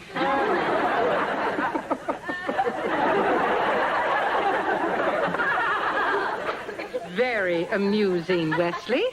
Perhaps you'd like to help Counselor Perry hand out the craft materials.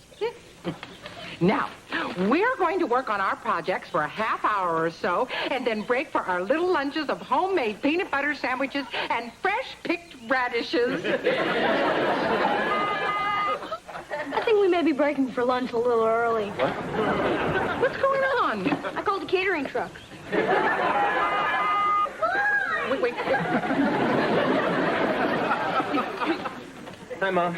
Hi, guys. I can't believe it. I already got homework. Have homework, excuse me. How was breakfast at Mr. Cluck's? I don't want to talk about it. It's just, things got kind of hectic switching over from breakfast to the regular chicken menu. I mean, one guy gets some feathers in his French toast, and everybody wants their money back. Where's Mr. Belvedere? Shouldn't he be starting dinner? Oh, yeah, he wasn't here when I got home. He probably went someplace with your dad. Great, I'm starving. Oh. Well, I can get something started. It's okay. Hey, honey, how was your game? I'm never going to show my face at that country club again.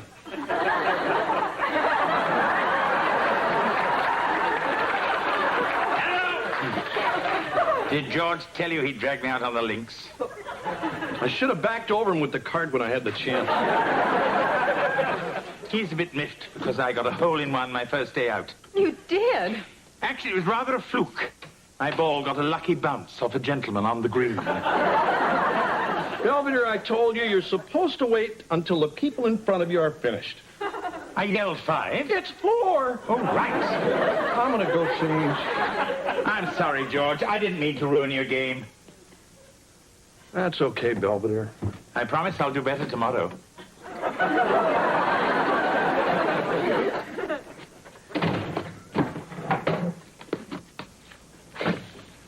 How was your first day at camp? I take it you didn't burn the forest down? No, we got out the fire before it reached the trees. So, like my binoculars? Yes. What did you do? Mug a ranger?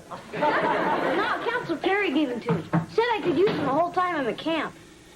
Wesley, haven't we talked about your taking advantage of people? Especially unsuspecting adults? Yeah, well, he likes me.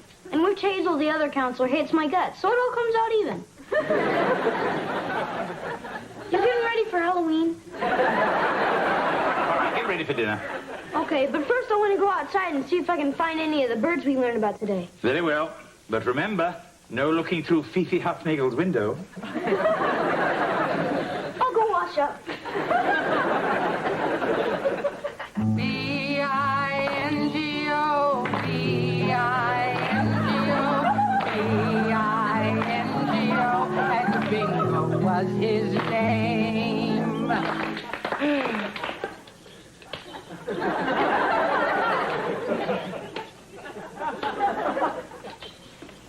The rest of us are done. All right, campers, it's 2 o'clock and time to get ready for our nature hike. I don't want to go on some stupid hike. It's boring. It makes your feet sweat. Hey, come on. Maybe we'll see some skunks or possums or something. Are you kidding? Miss Pritchard scares wildlife. Wesley, I assume you'll be joining us? Oh, yeah. Ow! Oh! Oh, it's just my stomach hurts real bad. I think it was those wild flowers you made us eat. No one else seems to be ill. I ate the thorns. Wesley, the world has little patience with a malingerer. I'll keep an eye on him, Counselor. Make sure he gets better. Fine. Let's move out, campers. We're burning daylight. Tramp, tramp, tramp along the highway. Feels pretty bad, huh? Yeah, I wish I had a soda or something. Might help settle my stomach. Hold on.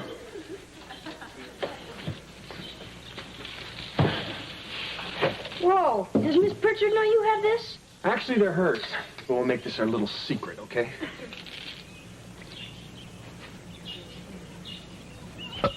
I think I'm okay now. You know, if you hurry, you can catch up with Miss Pritchard. She leaves pretty big tracks. I'd rather go down to the lake I can go snorkeling. I don't know.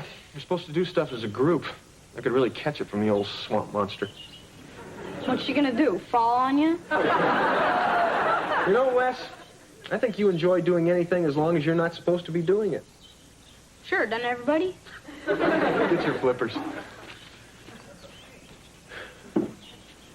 Oh, boy, that was great. Listen, next time you get out of the water when I tell you to. But there was so much neat stuff down there. Old tires, a refrigerator. I think I even saw you go. Hey, you better get changed before Godzilla and everybody else get back. Right. Here, let me give you a hand. Don't want you to catch cold.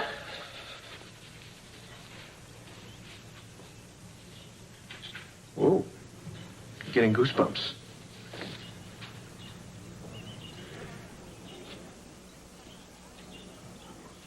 I'm gonna go change over there.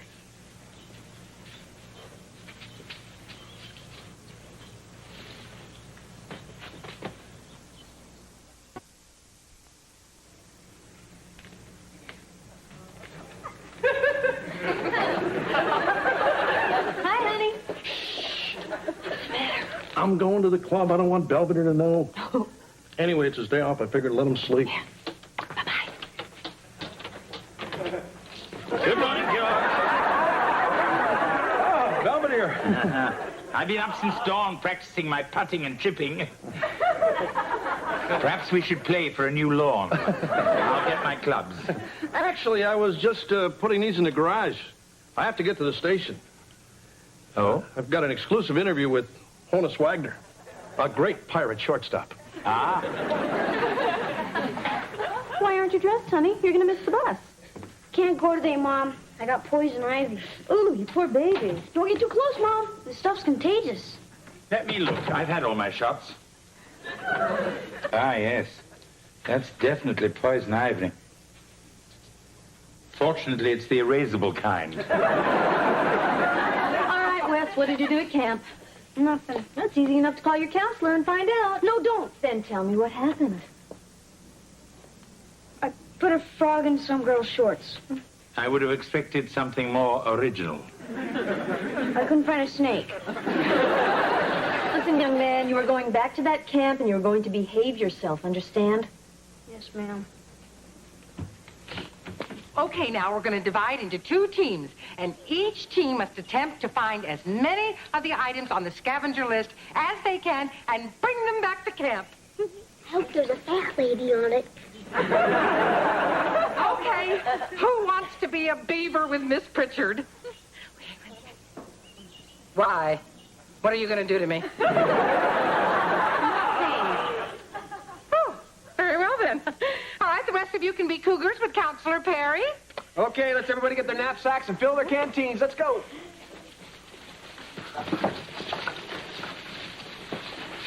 Hey, Wes. I was kind of hoping you'd be in my group. Yeah, well, I figured I'd go with Miss Pritchard today just for kicks. Sure. Well, maybe you'll be with me tomorrow. I think I'm going to be in Miss Pritchard's group from now on. I thought we were having a lot of fun together. Yeah. Wes? Something bothering you? I mean, are you upset about anything that happened yesterday? I just didn't like that stuff you were doing. Oh. Well, listen. I tell you what. Why don't we forget that yesterday ever happened? Fine. It'll just be another one of our little secrets. Okay? Sure. Now, Wes, you can keep the binoculars. Hey, Belvedere. Hello, George. How was your interview with Honus Wagner? Huh? Oh, it was pretty good. Did he happen to mention he died in 1955?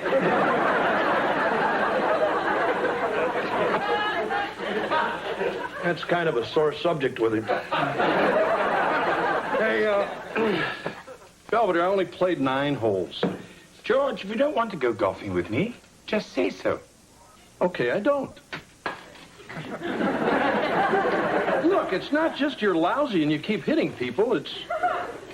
just when I go to the club, it's kind of my guy time. You know, kill a couple of brewskis, tell a couple of dirty stories, stuff like that. I'm a guy. I know, it's just you don't fit in with my other friends. I mean, you're English.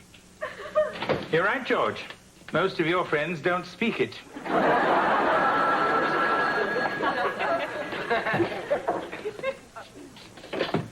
The Owens residence. Mary Poppins speaking. Oh, hello, Fifi. What's that? There's someone on our patio looking at you through binoculars. I'm sorry, I'll put a stop to that. Wesley! Yeah, Mr. Belvedere? Aren't you on the patio? Huh? Hey, guys. I found these in the trash, but they work pretty good. Weren't those the binoculars your counselor gave you? Yeah. Well, it's not like you to throw a gift away. You usually hock it. Didn't want them anymore, okay? Wesley, have you had a falling out with your counselor, Perry? No. Well, it seems like there's something wrong. Well, there isn't. I'm just sick of the stupid woods and the stupid lake and the whole stupid camp. Pranon, Terma, Tubu, Parase, Maiden, Algernon, Pathon. Wasn't that marvelous? Well, I hope you enjoyed Camp Chippewa's two little playlets. Nausea by John Paul Sartre. And, of course, Sophocles' Oedipus Rex performed in the original Greek. Take a bow, kids. Take a bow. Well, that concludes the entertainment portion of our farewell campfire. Feel free to wander about and admire your children's arts and crafts and help yourself to cookies and punch, or bug juice, as the kids like to call it.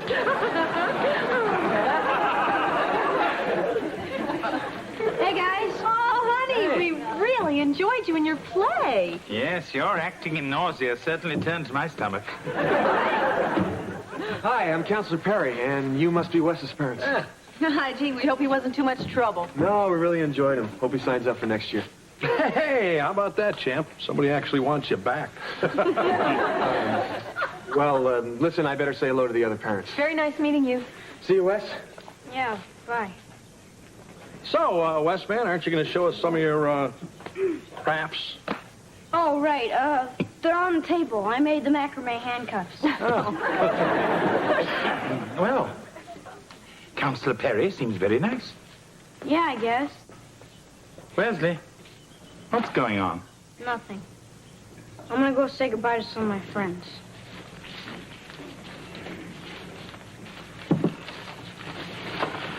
Pretty neat slingshot, huh? Yeah. I just gotta figure out the best way to sneak it into the house. So, where are your folks? They couldn't come. Oh. You can get a ride home with us if you want. Mr. Belvedere will probably make us stop for ice cream. Oh, that's okay. Mr. Perry's gonna give me a ride in his convertible. Huh? He said we might even stop for hamburgers. You ready yet, honey? Oh, yeah. Okay, let's go, Porcupine. I got the top down. See you, Wesley. Yeah, bye. Don't go with him.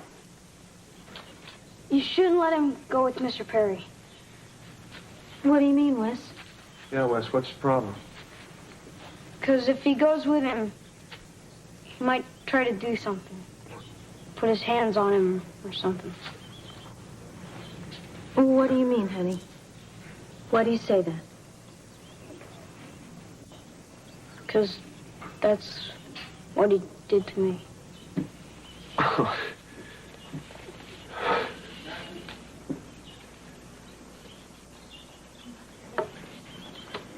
I see why they call this bug juice. Uh-huh. I spoke to the police. They said they'd like to talk to Wesley. I'm sorry. I didn't mean to start a big mess. Hey, pal, you don't have anything to be sorry about. Yes, sir. We just wish you told us as soon as it happened. You know you can always talk to Dad and me. I guess I figured I could handle it without anybody knowing.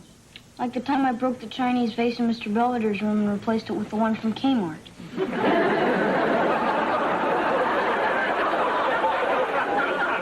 thing is, you're always telling me that I take advantage of people. And it was sort of extra nice to him to get sodas and stuff, so maybe you should be mad at me. Look, you didn't do anything wrong. Do you understand that? You see, Wesley? It's not always your fault. Anyway, you said something when it counted. And you helped your friend Kyle. And that took a lot of guts. Now I'm proud of you. So, listen, I guess we better get going, huh? Yes, we want to miss the rush hour with the bears. So, you okay now? Yeah, I'm fine. It's okay to cry. I know. Mostly all I feel like doing right now is burping. Let's go home.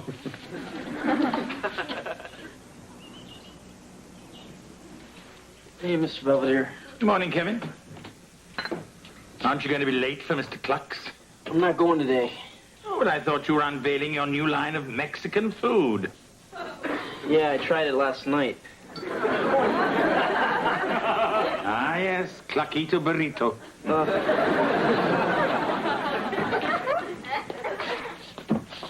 Hey, what's with Kev? He looks a little green. Speaking of which, your club called. You're tee off in about an hour. Oh, great. So, you want to come with me? That's all right, George. Come on, you can wear that dumb outfit and embarrass me all you want. I'd like that. Thing is, I was just so stupid. I mean, worrying about some golf game, and meanwhile, my kid's in trouble, and I didn't even know it. Well, that makes two of us. So he's going to be okay, right? Kill you, little monster! He's a crazy glue, my hot curlers! He'll be fine.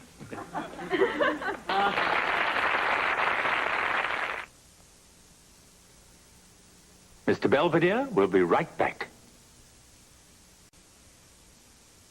Hello, I'm Christopher Hewitt. And I'm Bryce Beckham.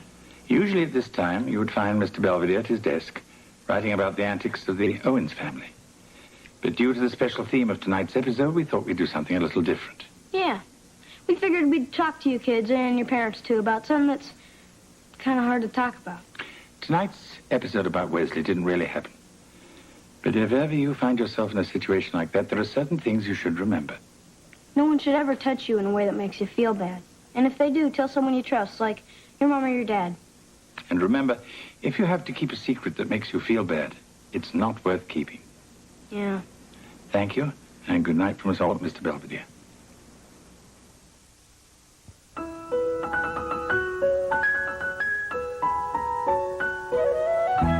This is Dabney Coleman, a straight-shooting sports writer slap Maxwell. I've discovered what real balance is. I break new ground, they break my head. The Slap Maxwell story, coming up next. Tomorrow, on a special edition of ABC's Wide World of Sports, the 114th Run for the Roses, the Kentucky Derby. Action begins at 1:30 Pacific tomorrow. Then on the Disney Sunday movie, Madison rescues a dolphin from a... Come on, honey. There's nothing to be afraid of. Besides, you wouldn't be going to the dentist if you'd brushed when you were supposed to and you didn't rot your mouth with all those sweets. Oh, look, this is ridiculous. I want you out of that bathroom right this minute. Shall I call the SWAT team? I don't know what else to do. Let me try. Look, if you go to the dentist like a good soldier, when you come home, Mr. Belvedere will make your favorite triple scoop chocolate crunch sundae.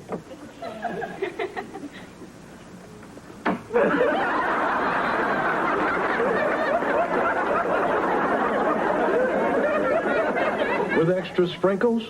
Of course.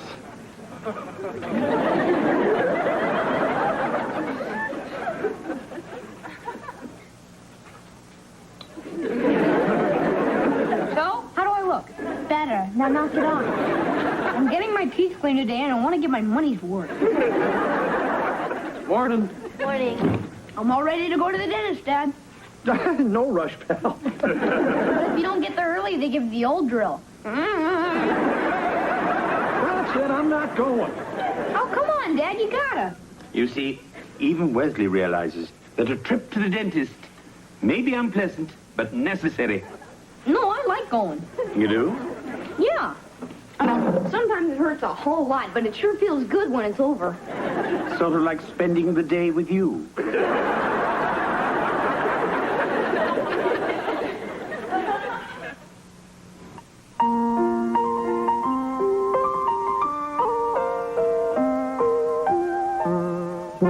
Streaks on the china never mattered before. Who cares when you drop kicked your jacket as you came through the door? No one glared. According to our new rival, life is more than mere survival, and we just might live the good life yet.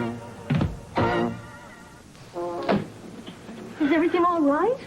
I still can't find a roommate to split the rent with, and have a lot of other bills and stuff. I'm just having a little trouble making ends meet. Oh, well, your father and I can always help out. No, it's too much money to get from you guys. I was going to ask Wes. Anyway, I don't want to start borrowing, so I just decided I'm going to sell my Barracuda. Oh, you love that car. Yeah, but it's okay. I mean, I'm right across from campus, so I'll be fine. Well, if there's anything else we can do, you just ask. Well, you could let me borrow your Porsche. That's right, dear. Keep your sense of humor.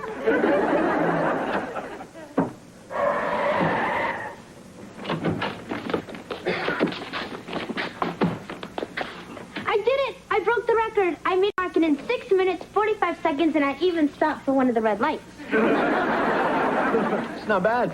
Yeah, well, I would have done better if it weren't for all the screaming.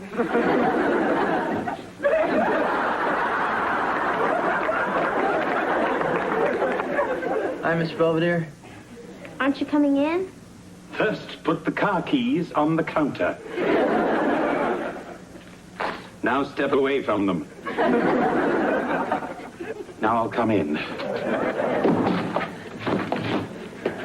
Hey, Miss Belvedere, you want to help me with this ad? I'm trying to sell my car. Fine, I'll buy it. Huh? I want my own transportation. Yeah, but you don't even know how much money I want. It's bound to be cheaper than trauma care. Okay, you got a deal.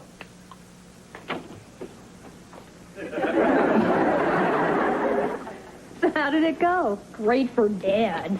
And even better for the dentist. What do you mean? The kid needs braces. Oh, And the doc said his bite's way out of whack. And I haven't bitten anyone in a month. no. Oh, look, honey, it's not going to be as bad as you think. Besides, lady, you'll be glad you wore them. Hey, Dad. Hey, Kev. What? Hi, Kev. What's the matter with him? I gotta get braces. I never needed him. Yes, you did. We just couldn't afford it.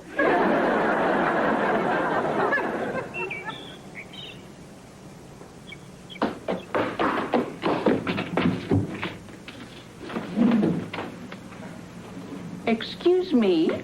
Oh, Mrs. Myers. Is that a fire hose I see? Yes, ma'am. It's funny. I don't see any fire. I don't smell any smoke. What do you got?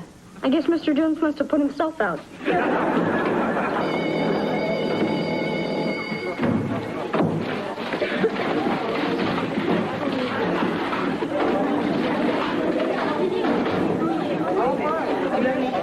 Hey, Wes.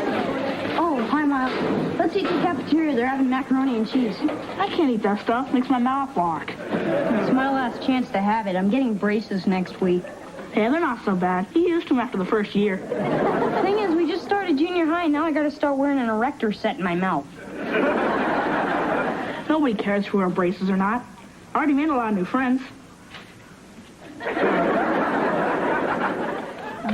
Anyways, I'll put my books away, and we can all go to the cafeteria together. Hi, Wesley. Oh, hi, Kimberly. You better be careful. Mr. Jones is still pretty mad at you. Yeah, well, I didn't know a Bunsen burner could go that high. So I was going to eat out on the lawn. You want to come? I promised I'd eat in the cafeteria with Miles and his friends. You mean the heavy metal group? Huh? That's so sweet of you, Wesley. Treating them like normal people. So you want to come with us? No, thanks. It's really coming down up there. Hey, champ. What's up? Oh, I got a hot date, so Mom's let me borrow her Porsche. You never let me. Well, I will the next time you have a hot date. That's Tuesday. You want to meet her? Anyway, I'm starving. Where's Belvedere? He just took Kevin's car to the market. He took my car out in the rain? So? Hello. Mr. Belvedere, you're soaked. Yes, that happens when one walks 3 miles through a typhoon. Yeah, I guess I forgot to tell you that sometimes the distributor shorts out if you let water get into the engine. Well, it had to go somewhere after the passenger compartment filled up. Yeah, I guess I also forgot to tell you that the back window doesn't go up. Because there is no back window. The handle works great. Not anymore. Well, I better get going. I'll see you. So, what's for dinner? Soup. Wesley, did you finish all that marshmallow fluff? Yeah, I made a peanut butter and marshmallow sandwich. How disgusting. Now I have nothing to put on my liverwurst. What are you watching? Village of the Damned. Oh, yes, you were born there, weren't you? What's the matter? I'm getting my stupid braces tomorrow. Oh, I'm sure it'll be fine. Yeah, I know, but what if there was someone you liked a whole lot, and she liked you, only you were afraid she wouldn't if you had braces? I don't think a person like that's very nice. And not really worth liking. Well, what if you already knew she wasn't very nice, but you liked her anyway? Look, Wesley, braces aren't going to change who you are. They certainly shouldn't change what people think about you. So you're not going to start calling me Metal Mouth? Certainly not. You know I have much better names than that.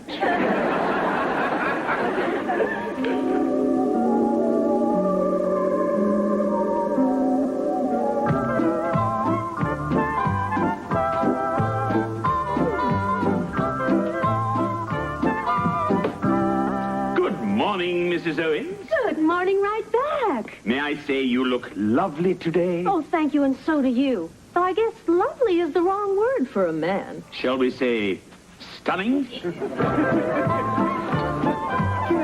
morning. Good morning. My, what an attractive trio. Heather, Kevin, we'd better hurry. We don't want to be late for our toothpaste commercial. You know what, honey bunch? We've got one heck of a handsome family. I'm back from the dentist. What have they done to my baby? He looks like a geek. He does not, kitten. More like the front end of a 58 DeSoto. Don't worry, Wesley. It'll all be fine. Yes, dear. Many respected psychologists and small appliance experts say that wearing braces need not interfere with leading a full and productive life. Sure, Wes. Dad, I'm wearing pencils. Look out, he's contagious. What'd you do to me? I'm sorry. It's too late. I'm sorry.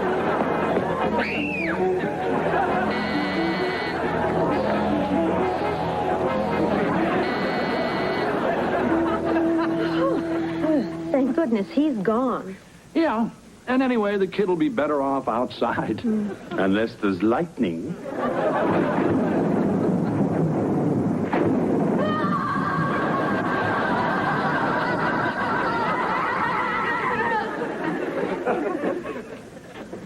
What's the matter? Nothing. Because I'm not getting braces, ever.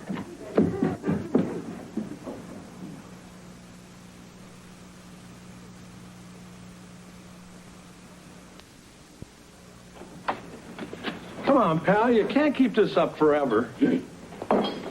How'd it go? Did you get your braces? What's he doing? He said he's not going to open up his mouth for the rest of his life. Can I have that in writing? Look, maybe you don't like them right now, but you're just going to have to get used to them. Say something. They're stupid, and they're ugly, and they hurt, and nobody's ever going to see them, so there. Is he down yet? He said he was coming. I'm surprised he's going to school at all, the way he carried on last night about those braces. Well, I think with a good night's sleep, he'll have gotten this out of his system. I'm ready. Are we belly dancing for show and tell? Wes, what are you doing? This way I can talk and nobody can see my braces. Do you really think your braces look any more ridiculous than this thing? I don't care. Fine. You go to school like that, maybe you'll see how silly you're being. Come on, Heather. Oh, don't forget your lunch, Salome. It's your favorite bologna and cheese on raisin bread and a pack of ho-hos. I already told you I'm not eating anything I can't suck through a straw. Oh, don't worry. I put it in the blender.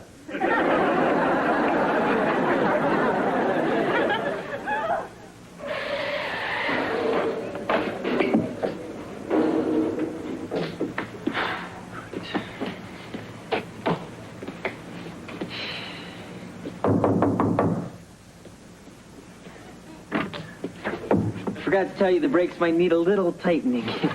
So might the steering wheel. What's all this stuff? Oh, just a few things I found when I cleaned out the car. Oh, thanks. Oh, the mechanic at the station asked if I had any records of previous repairs. Yeah, maybe. Here's last month's. Oh. And how are you getting on without your little red roadster? Oh, great. You must be getting plenty of exercise. Well, no, actually, I bought another car. Oh, really? Yeah, well, after I paid my rent and stuff, I still had some money left, so I got one of those stupid little Japanese cars, you know. You mean one of those silly little things that get you all the way to where you want to go? Hey, Mr. Belvedere, once you get a few of the bugs out and maybe a tune-up, I know you're going to enjoy that old car just as much as I did. I don't think that's possible.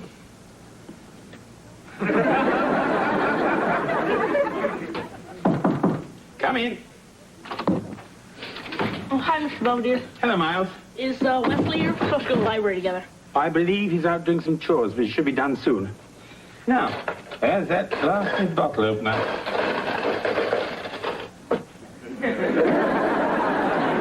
Oh, don't worry. I found it.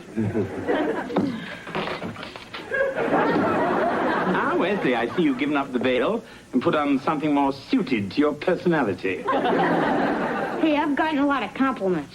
Wesley, braces are nothing to be ashamed of, so why don't you take that silly thing off and forget all about this? No, I'm never opening my mouth in public again. Well, that should save us all a lot of embarrassment. Mr. Belvedere's right. There's nothing to be ashamed of. I know. What happened to your braces? I never got them. Huh? My dad waited out in the car because he hates dentists, so I just sat in the lobby for an hour and then came back out and kept my mouth shut ever since. And they haven't caught on yet? Of course not. They're just adults.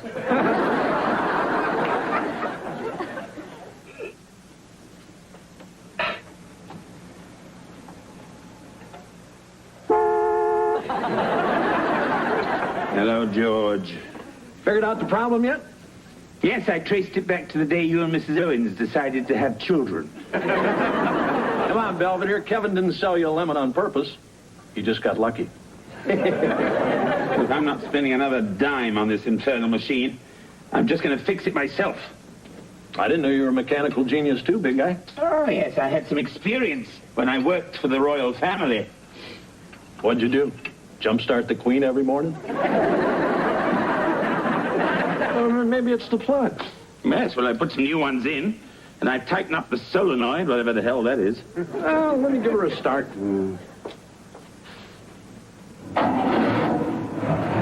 Good God, it's a miracle. Hey, maybe it's not such a clunker after all. Yeah, well, perhaps Lizzie and I just started off on the wrong foot. Yeah, right. Come on, let's take him for a spin. Good idea.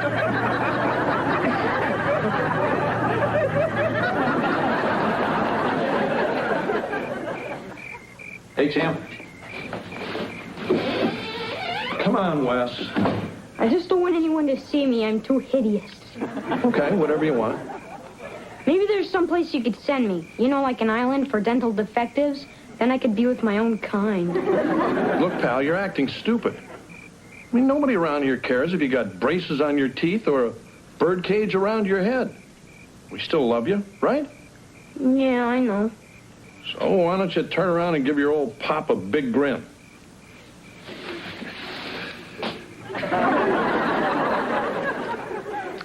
Night, kid. Going out now. Remember, small bills. Unmarked, if possible. Miles is coming over. We're going to the movies. Oh. You know, it's funny. I bought another bottle of that marshmallow fluff, but someone ate all of it. Oh, yeah? You didn't make another of your peanut butter sandwiches, did you? No. No, of course not. You wouldn't be able to eat with those cumbersome braces. Right. That's assuming you have braces. Huh? What do you mean? Maybe you're faking it. But of course, that would be the most incredible act of audacity, beyond any but the most perverse, twisted of minds. That sounds exactly like you. Show me some chrome, Jerome. No problem.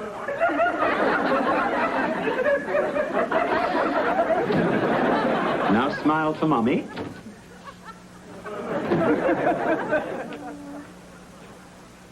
What was going through your mind? Did you think you could fool us forever?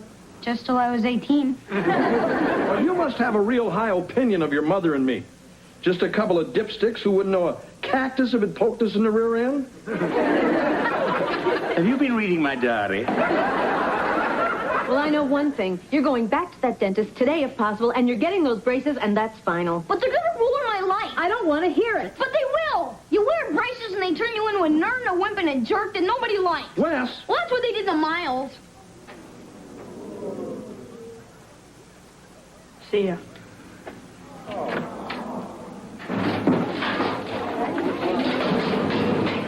Hey, Miles.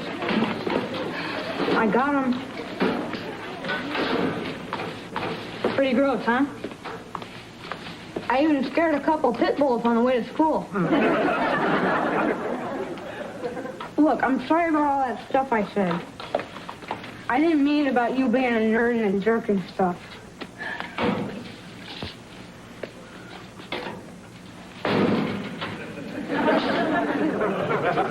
Thanks.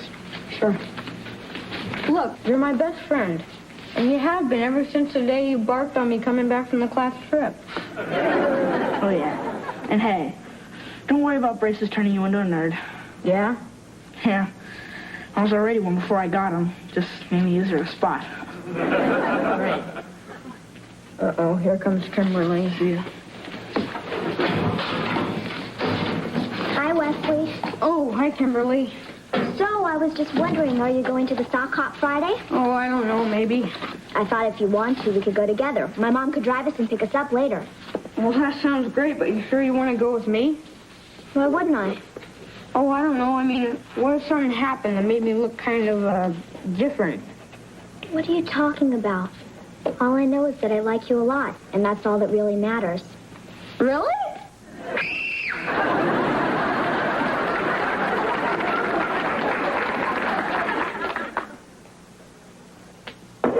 Well, guys, this is it.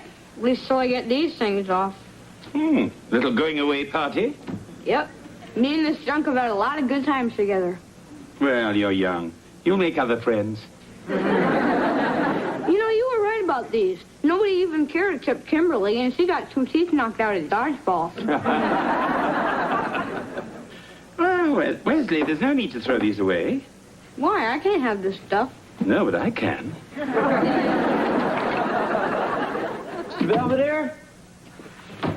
Hello, Kevin. Oh, I got a message. Said you wanted to see me? I would have driven over to your place, but unfortunately it isn't downhill. Lizzie's still giving you trouble, huh? I now have a platinum card from the auto club. That's funny. Oops. It must be time for his 4 o'clock feeding.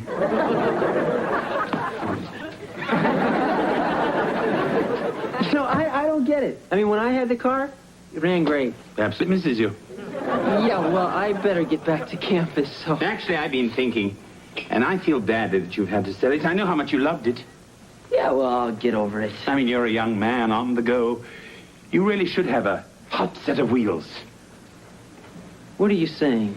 I want my money back, you little huckster. A deal's a deal. And a broken neck is a broken neck. Hey, I didn't ask you to buy that car. You begged me. Oh, yes, all these years, acting so sweet and innocent. It was just a plot so you could sell me that car. All right, I'm out of here. Oh, no, not without that ton of scrap iron in the garage. Look, I'm not taking that car back. Very well, then. I'll have it towed back to your apartment, and you can mail me a check for my money. Listen, when I get home, I better not find that car in front of my apartment. You got that straight? Very well. It won't be. Good. I'll see you.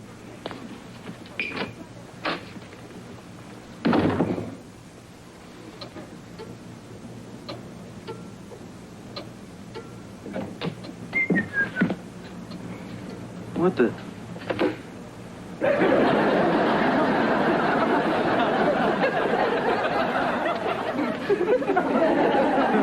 Happy motoring.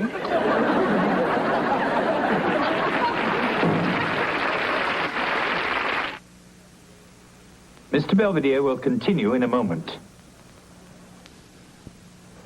Kevin and I have settled our vehicular dispute amicably. He has agreed to repay me in weekly installments. I've agreed to remove the car from his apartment, also in weekly installments. Meanwhile, all's quiet on the orthodontic front as Wesley adjusts to his braces. In fact, he says they give him a menacing quality, which he likes and I consider redundant. I always felt these Owens children would be the death of me. The only thing I'm not sure of is which one will kill me first. Okay, Mr. Belvedere, I'm ready to drive you to the market. Well, that answers that.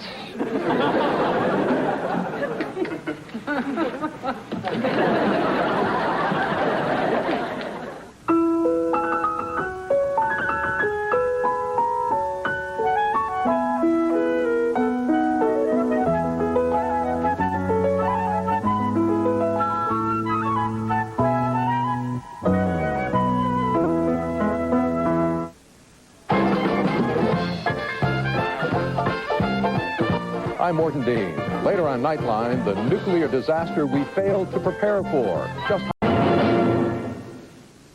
Hev. Hi, Wes. Hi, Mr. Bellyflop. Angela?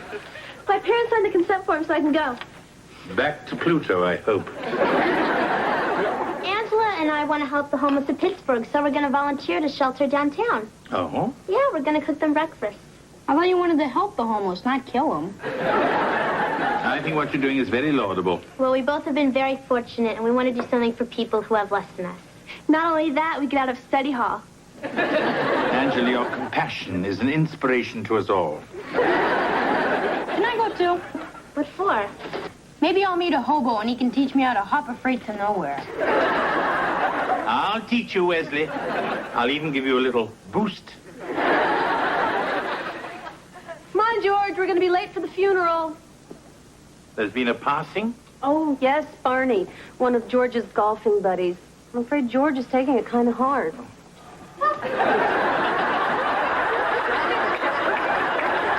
Let's hit it. I've never seen him look so devastated. George. Hey, I know what you're going to say. This isn't right for a funeral. Not unless it's for Bubbles the chimp. Look, all the pallbearers are dressing like this. Oh, what's the minister wearing? Bermuda shorts?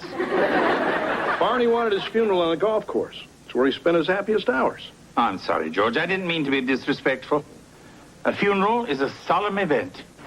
That's right. Come on, Marsh. We're riding in the lead golf cart.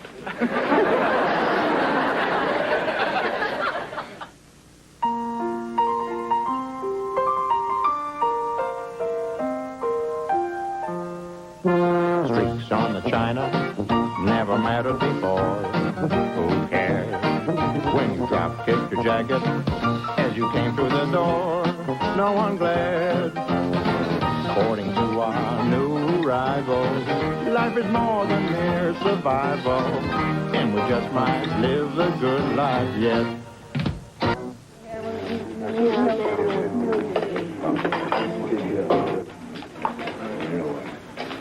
Hey, Ange, how's my French toast moving? Great. I think they really like it.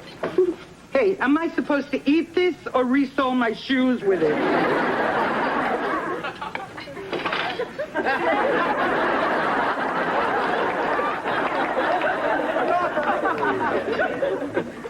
How are you girls doing? Okay, I guess, except I didn't know we'd be so busy. Yeah, where do all these people come from? Same place that we do, except somewhere they got off the track. Job loss, disability, mental illness, drug abuse. I had a cousin who was homeless, but he just forgot his zip code. Why don't I spell you here and you girls can go clear some tables? Wow, Heather, we already got a promotion. Right. Let me help you with that. Hands off, Blondie! I wasn't going to take anything. Sure, you and the cops, welfare, and the feds. Everybody wants my stuff. Sorry. So, do you wear contacts? Just trying to make conversation. Napkin, napkin, napkin, napkin, napkin, napkin, napkin, napkin, napkin. Don't. Did you lose this? Oh, my earrings, thanks. You're welcome. My name's Tom. Oh, I'm Heather. This your first day? Yeah. Some pretty strange people around here. Yeah, huh? I don't know whether I should be scared of them or feel sorry for them. Yeah, me neither. So how long have you been a volunteer? Oh, I'm not. I live here.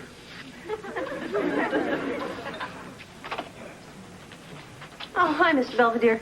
Oh, back from the fairway farewell? Yeah. Actually, it was a very nice service. Yeah, until some bozo sliced his drive into the casket. Well, I'm going to soak my feet. That's the last time I wear heels in a sand trap. I'm sorry about your friend, George. Were you close? Hey, he was in my foursome at the club. He'd always shave off a stroke at the par fives. Back at the clubhouse, we'd play a little poker. He'd cheat. Leave when he was ahead. Sign my name on his tab.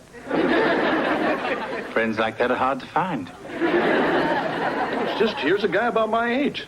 Makes you think. Certainly does. About what? You know, life and death. Well, George, we live and then we die. Speak for yourself. My point is not to worry. While we have life, we should enjoy it. I guess you're right, big guy. No point moping. Hey, Dad, want to toss it around? What are you trying to do, kill me? Angela, I need some plates.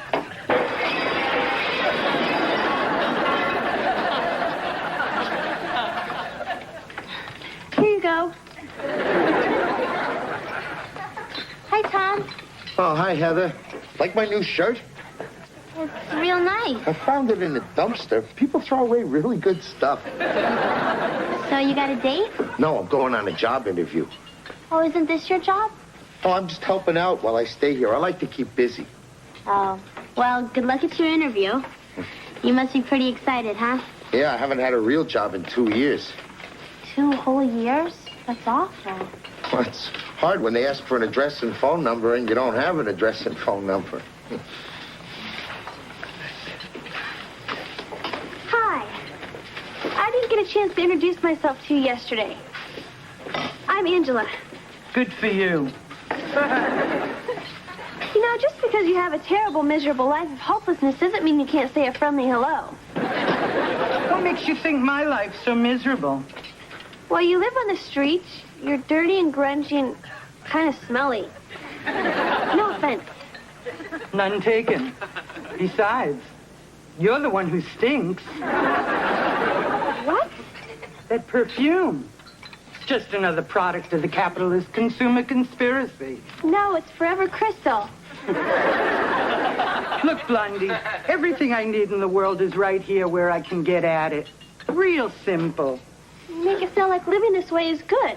I'm totally free and unfettered by the trappings of modern civilization. Can you say that? No, but I can say rubber baby buggy bumpers. Hi, Dad. Finally returning that plunger I borrowed. Oh, you didn't have to, Kev. It was sort of a housewarming gift. Gee, thanks. You know how to read these blood pressure things? Oh, yeah, I learned how when I was a nurse's aide. You're 30/10. Is that good? Not really. You're dead. I ordered 8 years of Time magazine for this stupid thing. Come on, Dad. What are you worried about? You seem like a healthy kind of guy. Yeah, I guess you're right. Then again, you never know. What do you mean? Well, when I worked at the hospital, there was this guy about your age. He came in for a hair transplant. An hour later, he was on a slab in the morgue. Yeah? And another guy, he had an ingrown toenail. Next day, they were spreading his ashes over the Monongahela. Huh? Whoops, gotta get to class. Hey, listen, I'll come back later and tell you about some more dead guys. See ya.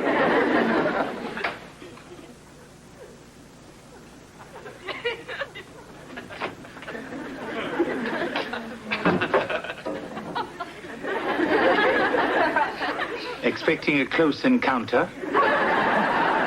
Well, you hardly touched your dinner, although you sculpted it very well. I saw Doc Elliott this afternoon. I hope it's not bad news. I'm in perfect health. Oh, George, I am sorry. I don't understand. Barney had a checkup from Doc Elliott a week before he croaked, and he was fine, too. Any idea what caused Barney's sudden demise? He died in the saddle. Oh, you mean horseback riding? No. You know, between the fluffy whites. He fell into a meringue? He died in bed with his wife. Oh, you mean chiming Big Ben? Whatever. George, it was a fluke. Yeah, but it was a fluke that killed him. Oh, it's such a clear and beautiful night. All the stars are out. It's kind of romantic. I'll be upstairs.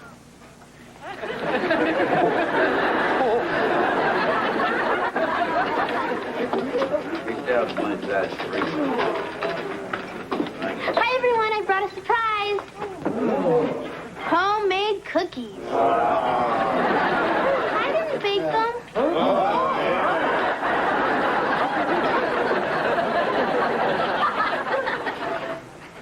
Hello again. Look who's here. Little Mary Sunstroke. Looks like you got a lot of stuff in there. Yep. Place for everything and everything in its place.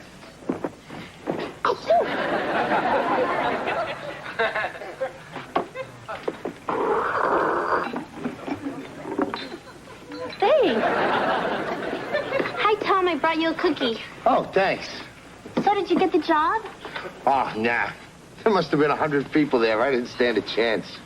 You'll do better next time. These are for you. Oh, thanks, Mrs. Williams. You're very nice. I feel terrible about this. Oh, that's okay. A rule is a rule. What's going on? It's our policy here at the shelter. People can only stay 2 weeks. It's not fair. Heather, we have to turn away dozens of people every day. That's not fair either. Hey, I'll be okay. I got a great spot under the turnpike. If nobody took it.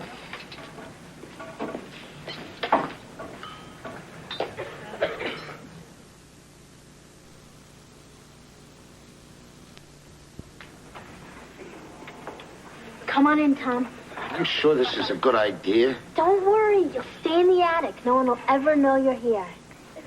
Hello, Heather. Hi, Mr. Belvedere. How did my cookies go over? Great, Mr. Belvedere. Well, good night.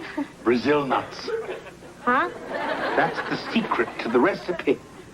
I got it after a wild weekend in Rio with Mrs. Fields. Well, good night. Anything wrong? Why should something be wrong? No reason. But if Wesley had that look on his face, I'd be sleeping tonight with a gun.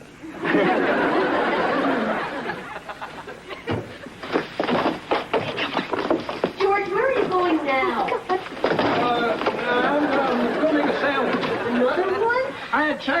much. Go to sleep. That was close. Hi.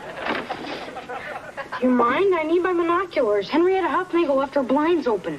Okay. Here. Is something going on? No? Is there someone hiding in the closet? Yeah, there's a man in there. Some guy I picked up off the street. Guess that's the only way you're gonna get one.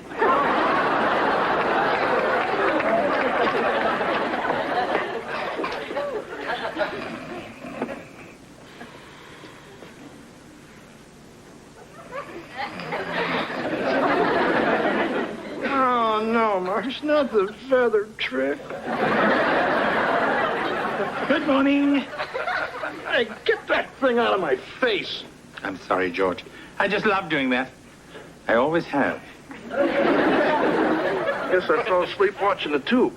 Or trying to avoid something else. Morning. Bingo. I waited up for you. Yeah, well, I think I'm coming down with a cold. I don't want to spread it around. I'd say you're spreading it around rather well. I think I better go up and take some aspirin or something. I hope I don't have to sleep alone again tonight. Don't look at me. I don't know if this is going to work, Heather. Oh, yes, it will. At least until we can find you a job. Here, look. Here's one that pays $25,000 a year with medical benefits, full dental, and daycare. What is it? Divisional Multi-System Program Analyst. I don't know what it is either. Oh, I'll get it. Oh, no, Tom, you're supposed to stay here, remember? Coming. Hi, Ange. Come on in. Hi. What is all this? It's my stuff. Now I'm in total control of my life. Everything I need is right here. My clothes, my books, my records, even Mr. Beaver. Angela, get real. Hi, Tom. Oh, hi, Angela. Like a shopping cart. Thanks. I got it in the supermarket. Tom, what are you doing? Just helping out. I told you have to stay in the attic or they'll find you. Oh, that's right. Is it me or does Tom seem a little weird? Why don't you ask Mr. Beaver? Come on, Angela. I'll drive to the store.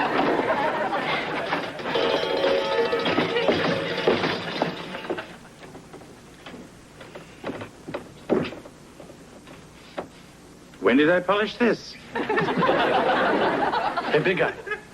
Is the coast clear? Yes, George. Your wife is upstairs taking another cold shower. Good. Why can't she leave me alone? Beats the hell out of me. Hey, it's not just Marsha either. All of a sudden, every woman I meet wants my bot. My secretary, some meter maid, even the cashier at Lumberama. She tried to slip me a free can of spackle. George, I think you're just imagining all this because you're obsessed with Whoopi.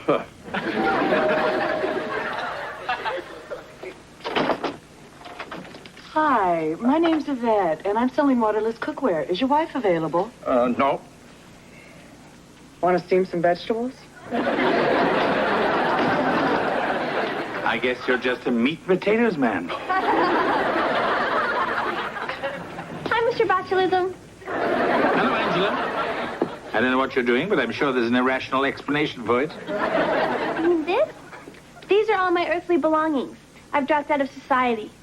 I'll drink to that. Now I'm free. Free as the breeze. That must be what I hear whistling between your ears. Hi, Aunt. Hi, Ed. Oh, hello, Heather. I want to thank you for all that extra cleaning that you've been doing. Huh? Well, you know, the banisters, the window blinds, the lampshades. That was you, wasn't it?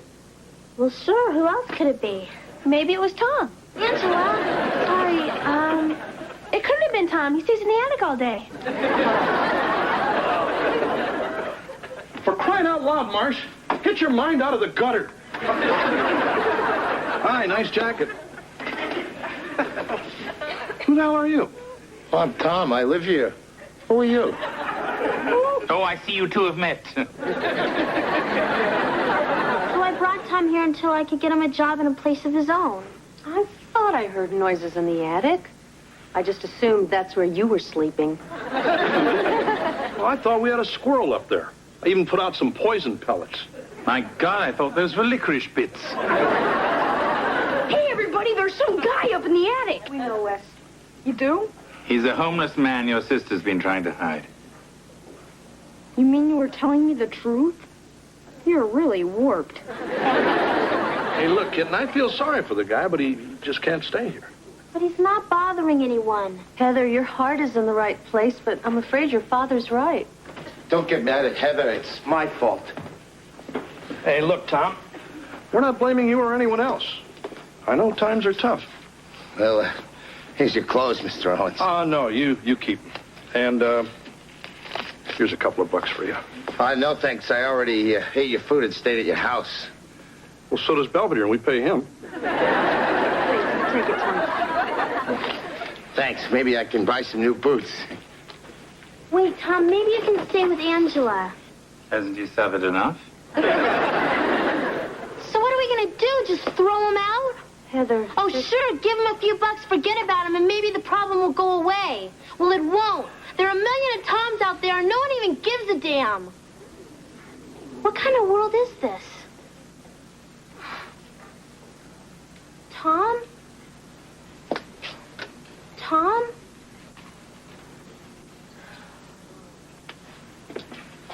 Mr. Belvedere, what is this place?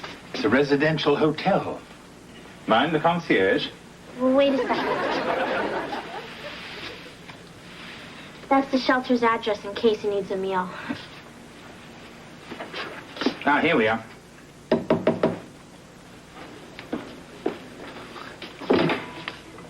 Tom. Hi, Heather. Hi, Mr. Belvedere. Come on in. Thank you. Like my new apartment? You live here? Well, it's not as nice as your attic, but it's all I could afford on my new salary.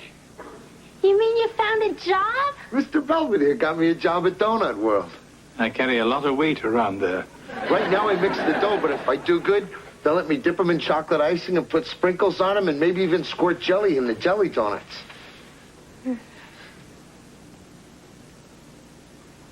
What's the matter, Heather? You look sad. It's just the newspaper's filled with all these really good jobs. Better than working in some donut shop. I can't get those jobs. They said I wasn't qualified. Yeah, but you could get into a job training program or something. Heather, I like my job. It's fun. Besides, I get to meet a lot of nice policemen. Yeah, but Tom, with a better job, you could afford a really nice place. Don't you want a balcony and a stereo and a trash compactor? Gee, I got a roof over my head and a bed to sleep in with blankets and everything. I thought I was doing pretty good. You know something? You're right. You're doing great. I'm really proud of you. Heather, I think it's time we should go. Tom has to be up early in the morning. Yeah, I got to be at Donut World at 4 in the morning. Mm-hmm. I'll be there at 4:15. Nice. Thanks, Mr. Belvedere, for getting him that job. It was really nice of you. I just wish there was more I could do. Oh, Heather. If everybody cared as much as you did, there'd be far less people sleeping in cardboard boxes and on steam grates. Why should anyone have to sleep on a steam grate? Why, indeed.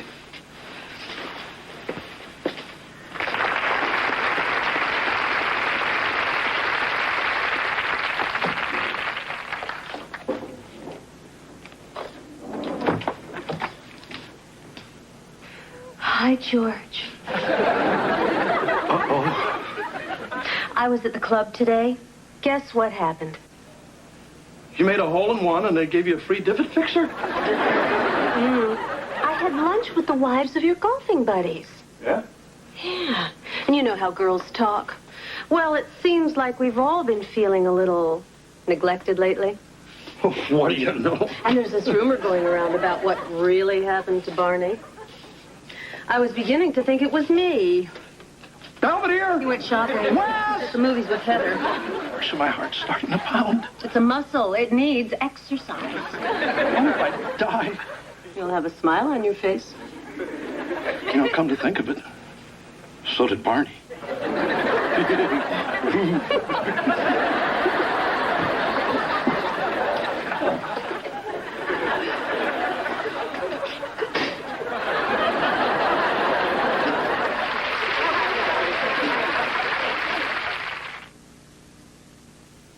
Mr. Belvedere will be right back.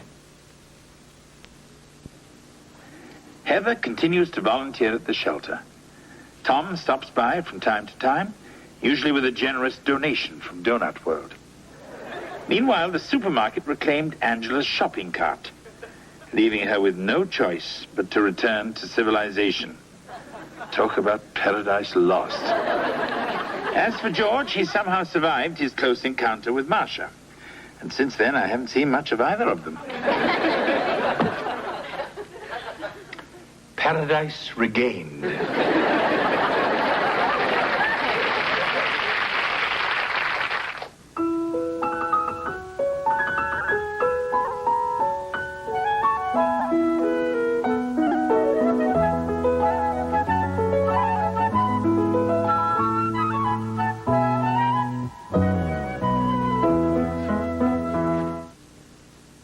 To celebrate this season of goodwill, the Owenses have pleasantly surprised me by agreeing to be on their best behavior. From all of us, happy holidays! Let me help. Oh, thanks, Heath. You know, Mom, this was the best Christmas ever. Really? Yeah, I mean, it was perfect. We were all together, trimming the tree, singing Christmas carols. Dad didn't even make us watch Perry Como's Christmas. I just had a wonderful idea. You're sending Wesley to Afghanistan.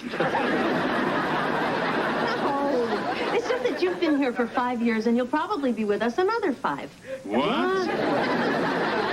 So I'm redecorating your room. What? Don't worry, it will be tasteful and charming, I promise. Well, just look what I did with Kevin's old room. You mean putting in a giant screen TV and painting the windows black? Real sentimental, Mom. I appreciate your good intentions, Mrs. Owens. Where do I sleep? Oh, there's an extra bunk in Wesley's room. Hey, look what I traded my accordion for.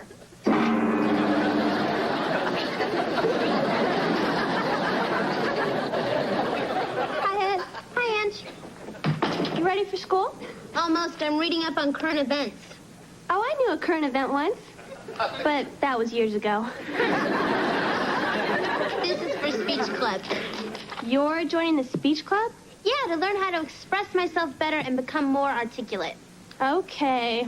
Who's the guy? There is no guy. You know, maybe I'll join the speech club, too. You? Well, don't act so shocked, Heather. I'm really good at expressing myself. Oh, hi, Angela. Oh, Mrs. Owens. My parents... well... they're going on a vacation. It's okay, honey. Your mother already called. You can stay here. Just think, I'll be living here all week. Isn't that great, Mr.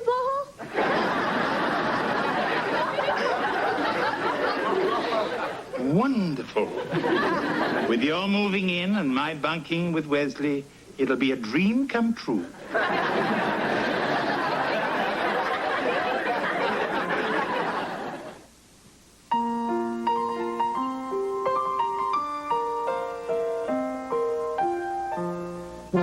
Streaks on the china never mattered before. Who cares when you drop kicked your jacket as you came through the door?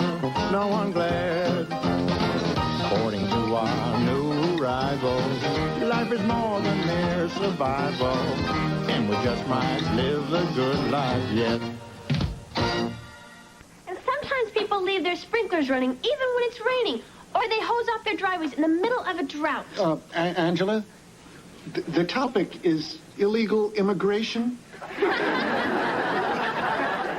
I thought you said illegal irrigation. An easy mistake. Should I start over? No. I tell you what, why don't we hear from one of our more experienced speakers, Marvin.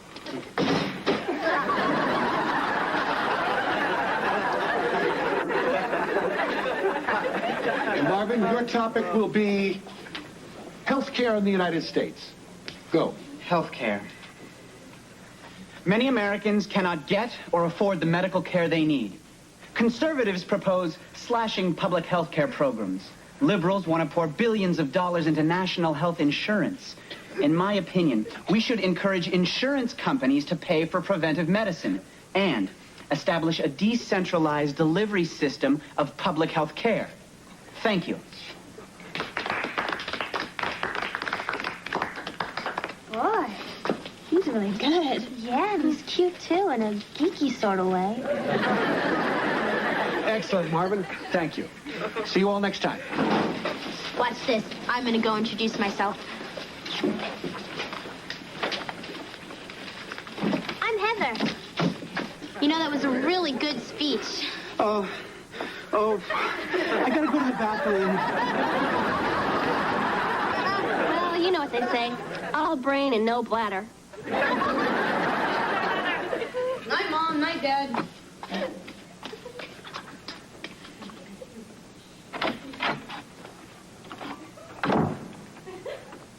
Mr. Belvedere?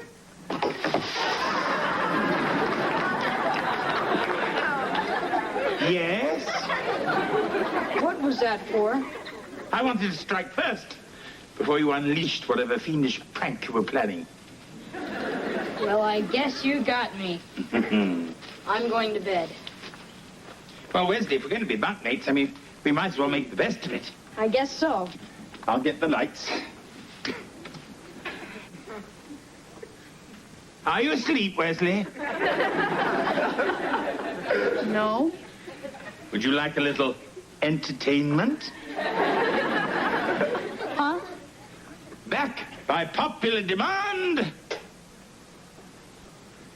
Sir Rodney Rabbit. Hello, Sir Rodney.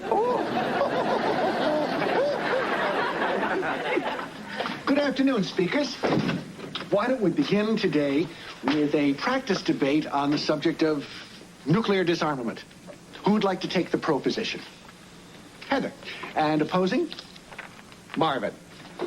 Heather, your opening statement?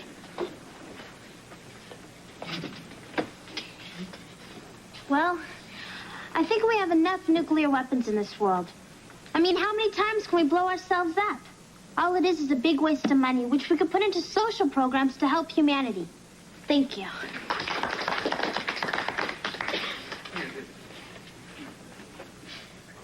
Peace.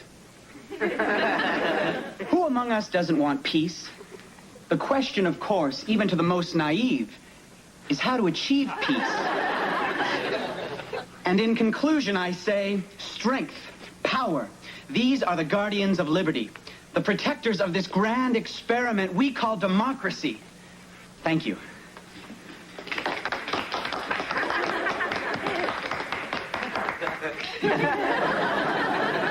Anything to add, Heather? I give. See you all next time.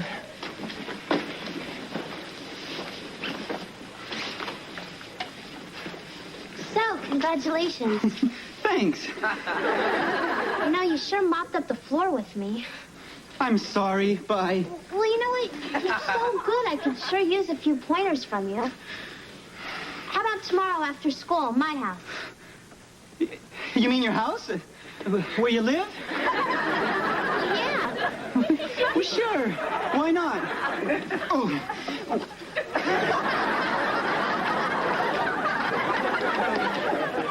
Gosh, he's so shy, except when he's debating. It's like he's two different people. Yeah, like Clark Kent and Batman. So, you want a soda? I never drink carbonated beverages before a debate. Me neither. So, do you have a girlfriend? No.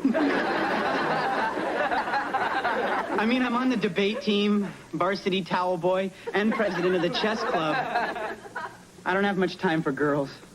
Well, we're not all that time-consuming. Frankly, I think it's me. In case you didn't notice, I'm kind of awkward. Well, maybe you just haven't met anyone you feel comfortable with. I like girls. I'm just never sure how to ask them out. Oh, that's easy. I mean, let's take a hypothetical situation. Say you were asking me out. You? Uh-huh. Well, what would you say? I don't know. Well, just say, would you like to go out for a pizza and maybe see a movie tonight? Whew, slow down. This is good stuff. Anyway, chances are the hypothetical person would say, I'd love to. Hi, Marvin. Hi. Angela, we were kind of in the middle of something. Oh, okay. Say, Angela, before you go.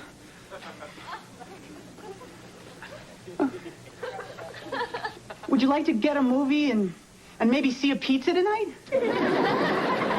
I'd love to. You're a genius.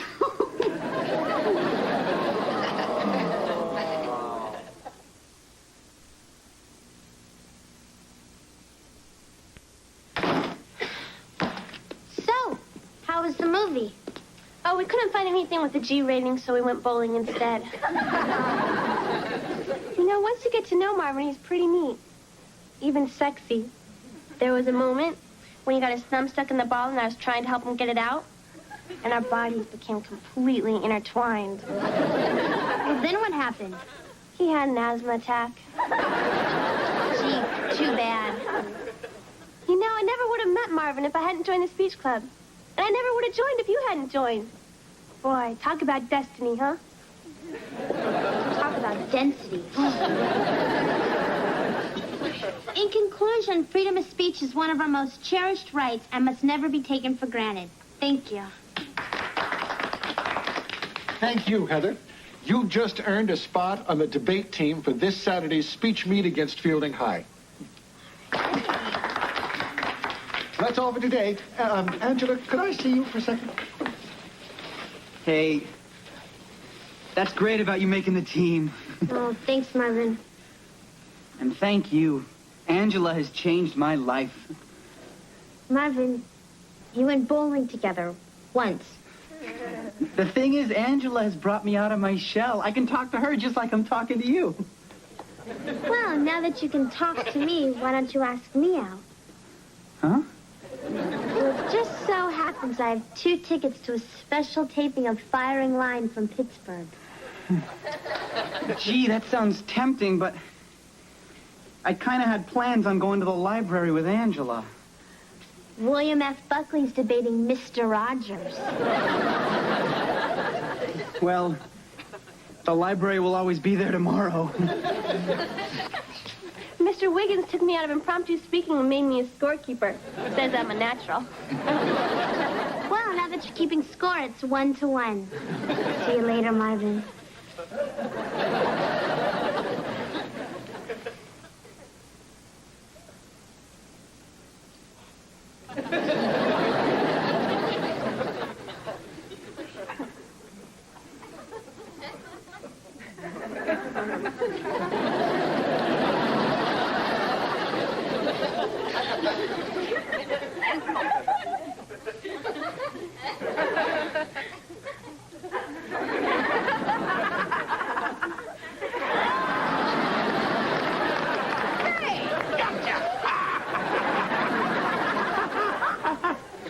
Stay tuned for Shock Fear Theater. Tonight's feature, Run, Varmints, from Hell. What happened to you? I got Mr. Belvedere as our roommate. There's no reason to foam at the mouth. He's doing all these dumb gags like I'm still 8 years old or something. So what are you going to do? Nothing. Well, Mom's finishing his stupid room tomorrow. The nightmare is over. Hi, guys. Oh, Mr. Belvedere, about your room. That Laura Ashley motif just didn't work out, so I'll need a few more days. Huh? Take as long as you need, right, Roomie? Come on, I'll help you get that shaving cream off.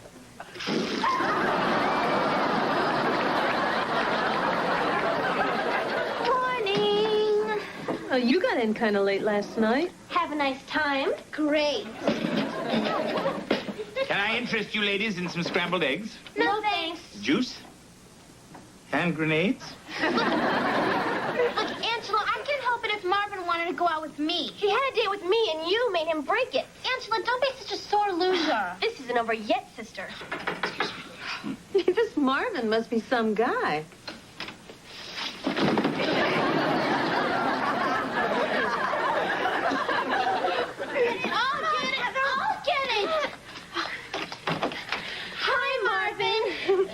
You can leave, Angela. I invited Marvin over to review for the debate. So did I. Well, you don't have to review. You're scorekeeper. We can work together. I'll review with Heather. Then you can score with me. I mean, the debate. Right. Oh, gosh, where's my head? I left my topic file out in the car. Be right back. I'm gonna go get some root beer. He loves soda. I want to get it. Angela, wait! There's none here. I think there's some in the refrigerator downstairs.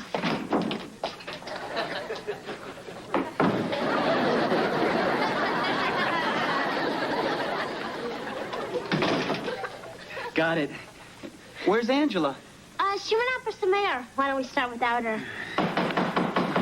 What's that? My dad has a workshop downstairs. Just ignore it. He could be pounding all night. So, what do you think of my new card file? Hey, there's a card in here on me. I know that one best.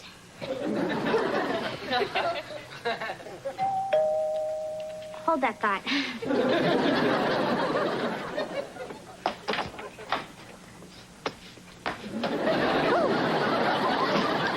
Hi there. Oh, good, you're back. Where's Heather? She's tied up for a while. But I thought we were going to review. Well, I guess for now it's just me and you. Yeah. How in the hell did this happen to you? Someone threw it on me. Hey, this looks like that old fish netting from the basement. Wes! Well, what do you say we start? Okay. No, we're starting. Angela, you like me first. Well, who cares? Ask him when we like smell. Well? I gotta go to the bathroom. At home.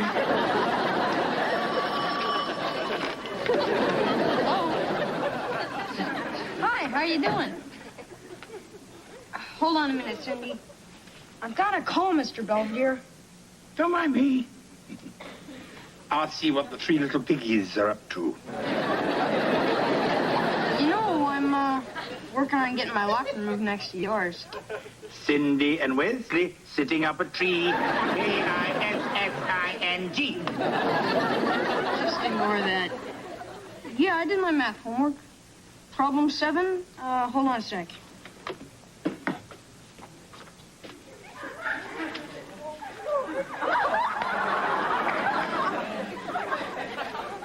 Here it is.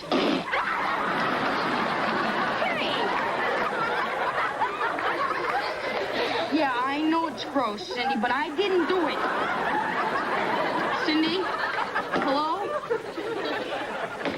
Now look what you did. What? I've had it up to here with your stupid games and practical jokes. But I thought you were enjoying yourself. I know I am. Well, I'm not, you oversized candy cane. Yes, you've made that quite clear. Can't you just leave me alone? By all means.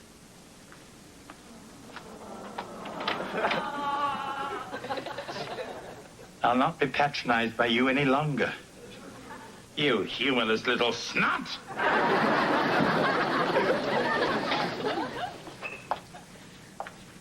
Marvin. All ready for the debate? Oh, God, it's you. Hi. Oh, God, it's her. What are you doing here? Beverly Clark has mono, and everyone else has entered another event, so Mr. Wiggins put me in. And that's the last thing I'm going to say to you for the rest of my life. And by the way, you're ugly.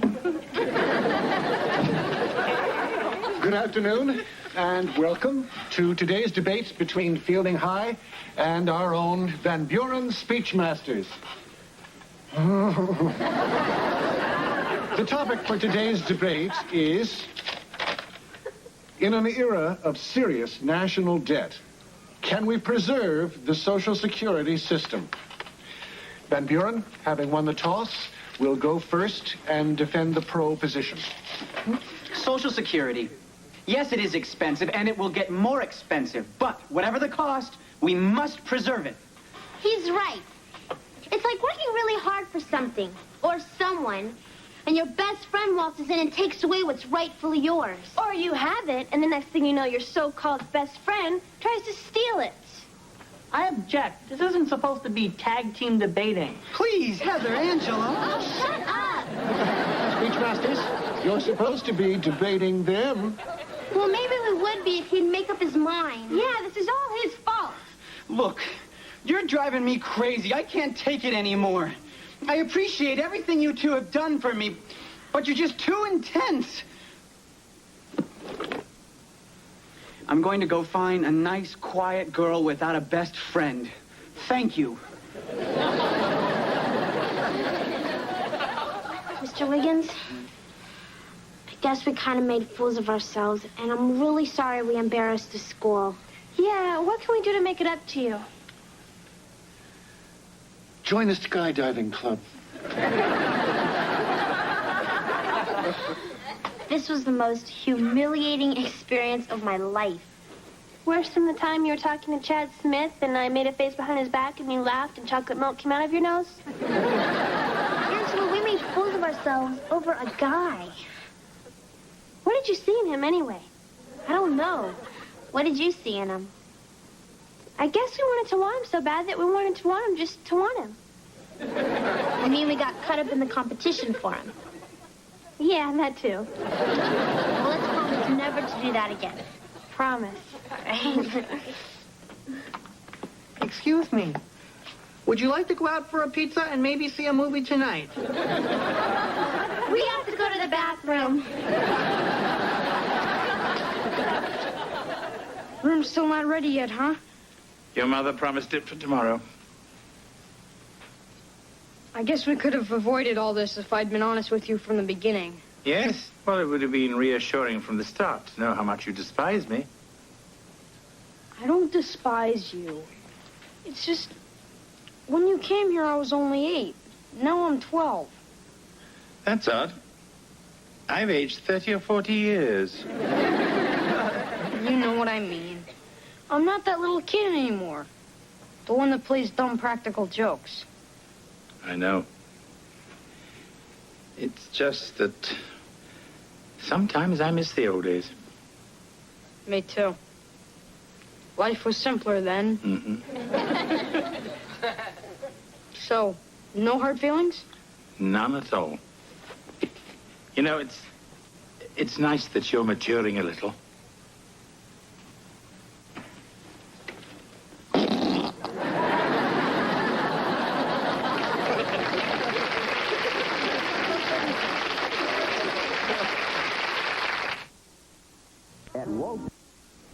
Being temporarily displaced, I'm forced to record my journal entry where I can find a moment's peace.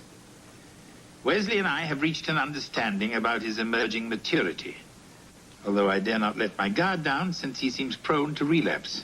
And as for Heather and Angela, their friendship seems to have endured love and war. And as for my room, well, that's anyone's guess.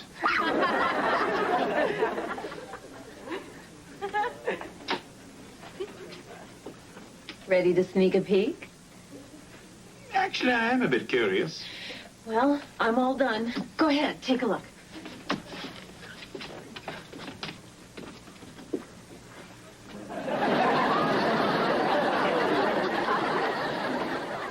I'm not sure about the wallpaper.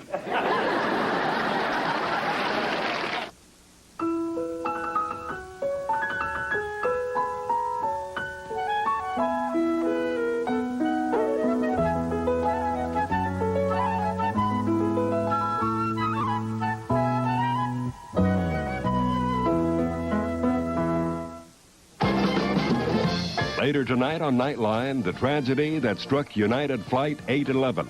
It's hardly an isolated event.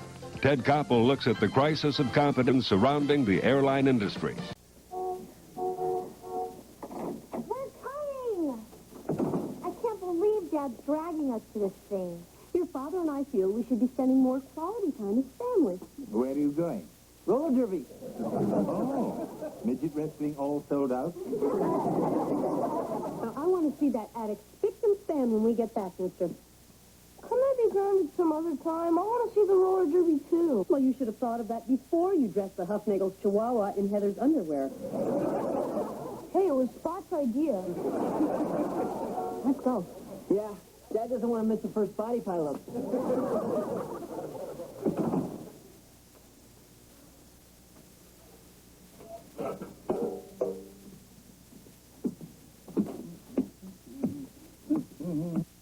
Hello, Wesley.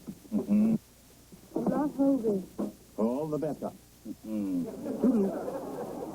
leave Mr. Belvedere. It's spooky up here in the attic.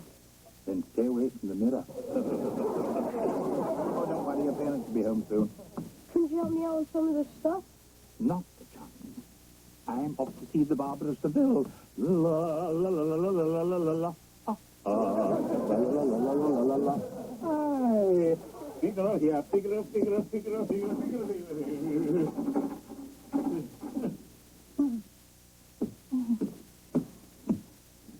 I thought your father was supposed to fix this doorknob. Now what are we going to do? Want another cookie?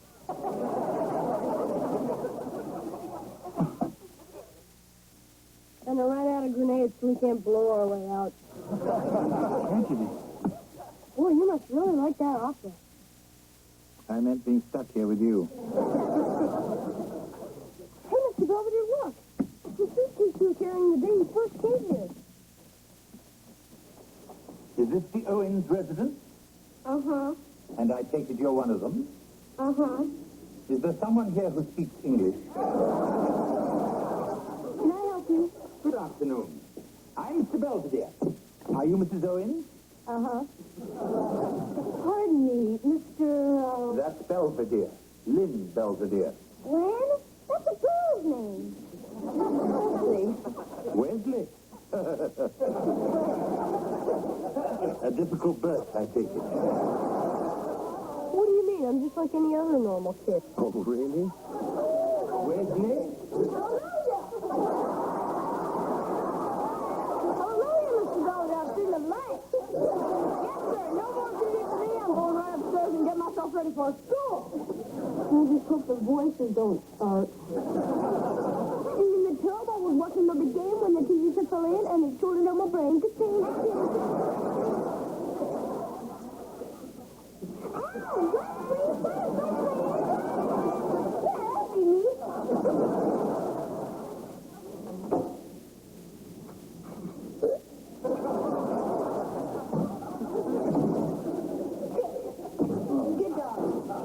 What exactly is it, Wes? It looks a little grisly.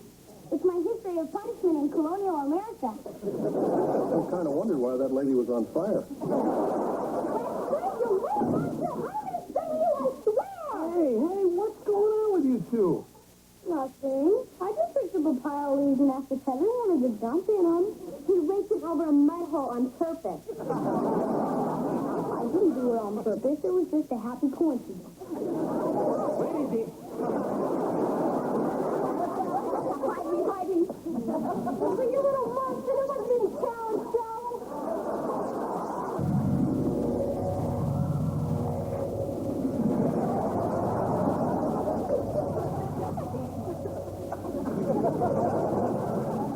I think that went rather well.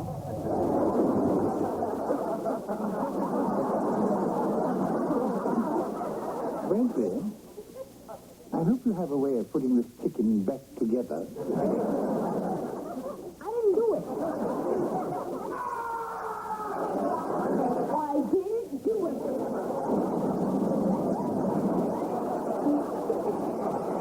Where's me? There's a bird bark in my crumb cake. I didn't do it. It seems that I've heard that before. Why do you always pick on me? Well, in your defense, I must say that dementia seems to run in the family.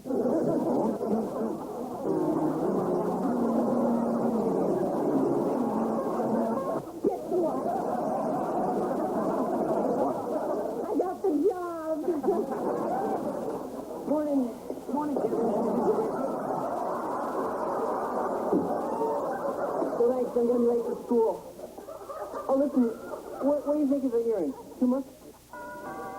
I'm coming. It happens every time. We get to the mall, I turn my back for 1 second, and they disappear.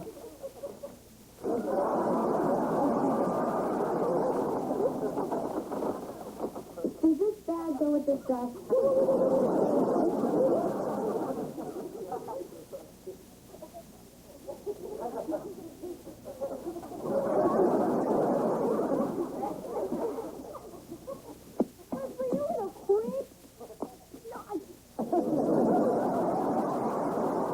Hey, swing your lady just like Cupid. Swing her again. Don't you look stupid. You shouldn't have to tell me to tell you this, but I found out today that I'm pregnant. What? And I decided to become a rabbi.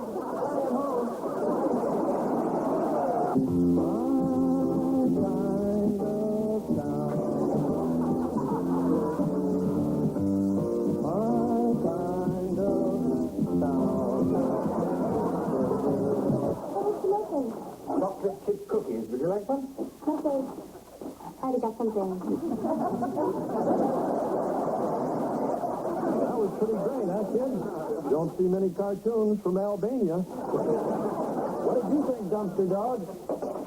Well, they're real good, although, Joe, I'm going back down now and eat some more garbage. See you, Dumpster Dog. Remember, kids, you shouldn't eat garbage. But if you do, don't forget to brush.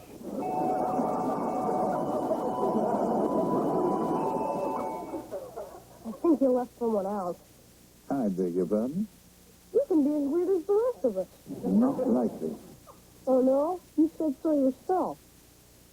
From time to time, we buckle under the pressure of our ingrained formality and go a little bonkers.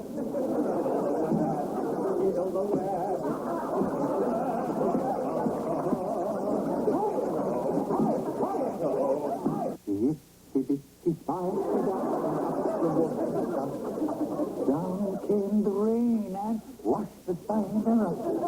Up came the sun and dried up all the rain. The itsy bitsy spider and got the south again.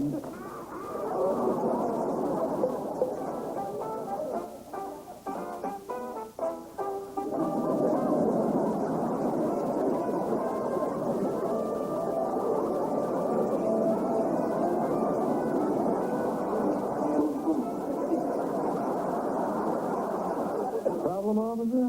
I found him over on Maple piling up a bunch of garbage cans. I was recreating Stonehenge.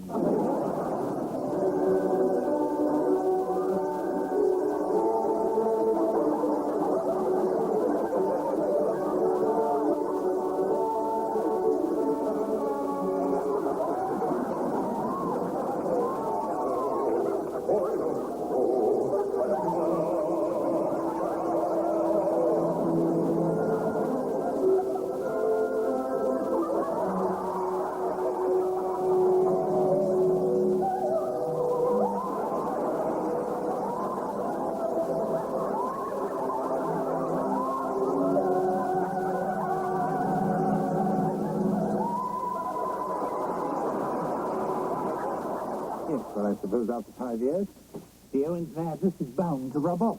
I think it's the other way around. Oh, look, a vintage Philco. Dad called it the Belvedere radio. Why? Because it's big and old and gives off a lot of static. Well, anything's better than listening to the sound of your voice. The drama continues at the downtown sports center, where a deranged roller derby fan is holding the entire arena hostage.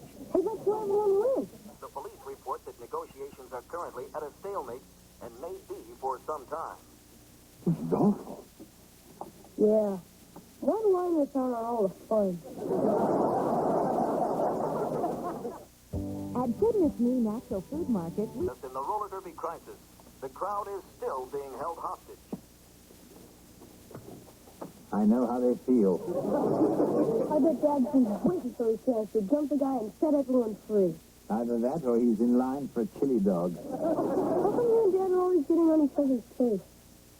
Well, perhaps we got off on the wrong foot. I'm home.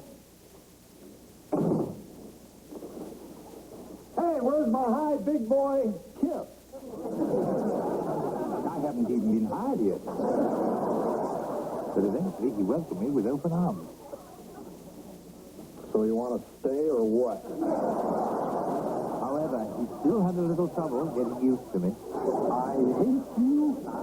But I must admit, your father and I have had our moments. Just don't try to borrow my lipstick. Don't you ever clean down here? I tried to run into something bit me. Hello, Daddy. This is Mr. Belvedere, an authentic English butler. Do a little spin for the folks, Steve. He's got manners, he's got style, he's got a snotty attitude. He'll make you breakfast, lunch, and dinner, clean your house, and solve all your personal problems. Can I have a bid? Perhaps you should mention I worked for the royal family. Did you hear that, folks? He worked for the royal family. $3. Mr. Belvedere, Morning, Mrs. Owen. what's going on? We spent the night together.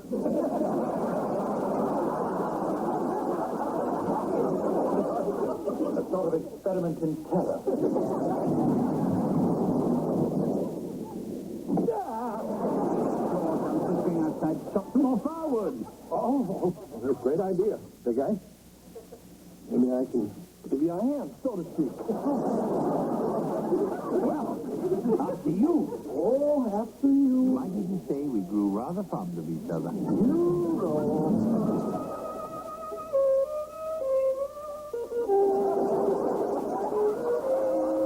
Hey, Belvedere. Mind if I ask you something sort of personal? Yes? But go ahead anyway. You think I'm a jerk? This is a trick question, isn't it? I don't think you're a jerk. In fact, I almost sort of like you a lot. Thank you, Georgie. And listen, just because I say I like you, doesn't mean you have to say you like me. All right. Hey, come on. All right, George. I like you, too. How much? A bushel and a peck. Luckily, your mother arrived in time to save your father any further embarrassment. Wednesday, have I been talking to myself all this time? Uh-huh. Hey, Mr. Belvedere, you want to play gin? Certainly not. You know I swore off that game after I taught you how to play. Now, Mr. Belvedere wants that card, so he can take it and put this one down. Now, can you use that card in your hand? I think so.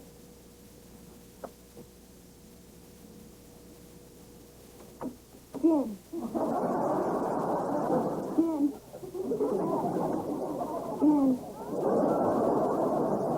I don't know where the little prince got his ungodly facility for card playing, but it's driving me crazy. Look, don't feel bad. He used to clean me every time at Crazy 8. The only way I'd ever win was to cheat. Well, that just shows the difference between you and me. Gin. Really? Boy, that's 6 hands in a row. Yeah, but who's counting? I cheated. Oh, I knew that. What? The only way anyone ever beats me at cards is by cheating. I knew you were cheating the first time you won.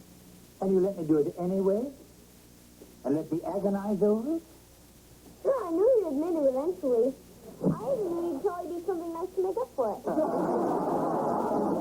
usually know everything people are going to do. Did you know I was going to do this? Obviously, I was far too good a teacher. Oh, yeah? What about the time you tried to teach me semaphore when you didn't know enough to flag down an ice cream truck? Double R-I. Oh, come on, Mr. Belvedere, quit goofing off. It might be boring for you, but that's just because you know it already. Oh, yes, I'm sorry. I forget sometimes. Nah, Miles, that's not how you do permission to come aboard. It's not? No, Mr. Belvedere showed me. It's like this.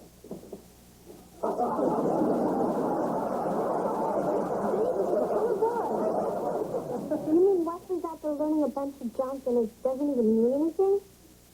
Yes. And when he goes for his badge, he's probably going to be humiliated in front of all of his friends? I'm afraid so. I love it. The teacher said it wasn't semaphore we were doing, it was more like the hula. I apologize for that. I even went out and bought you an ice cream cone. Which you ate right in front of me. It was good. You were torturing me.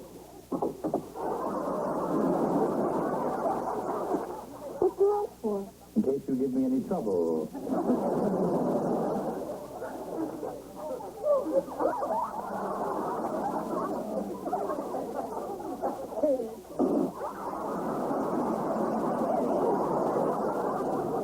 What's in it? A few herbs, some wild roots, and some earthworms for protein.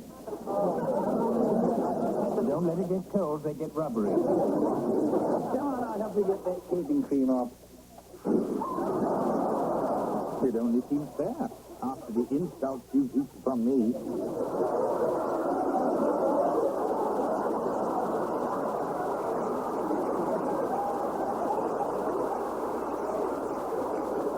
Maybe I'd like one.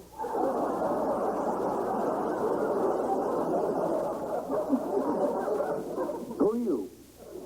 I'm Mr. Belvedere.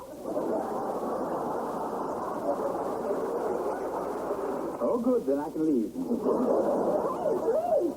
Why, Wesley, what a surprise.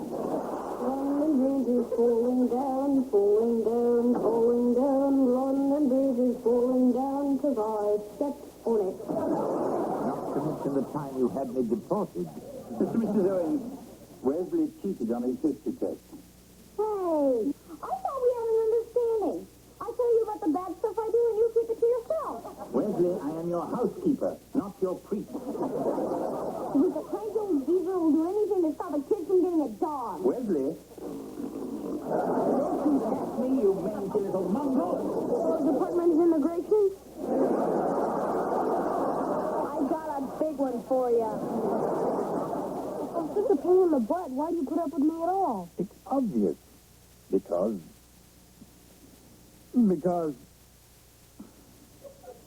Let me think about that. I'd rather have you than any smelly old dog. Wesley, that's the nicest thing anyone's ever said to me. Now get back to bed, you snotty little twerp.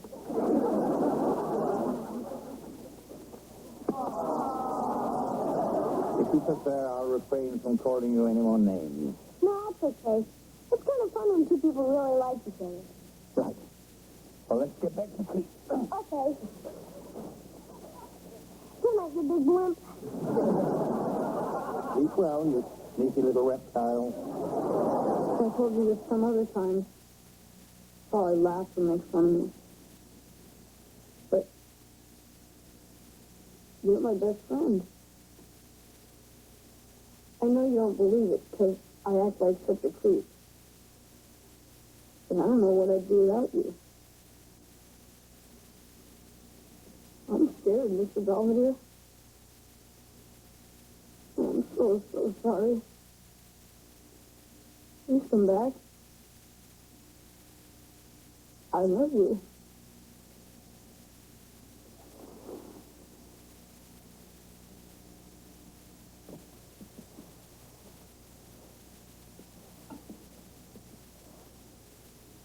I love you too, you little viper.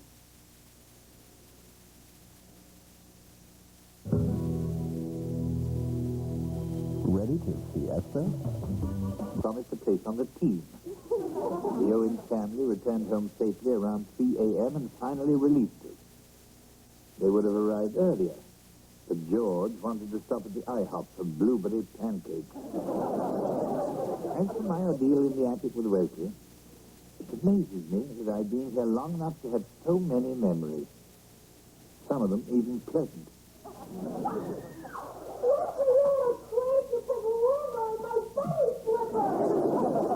Let the good times roll.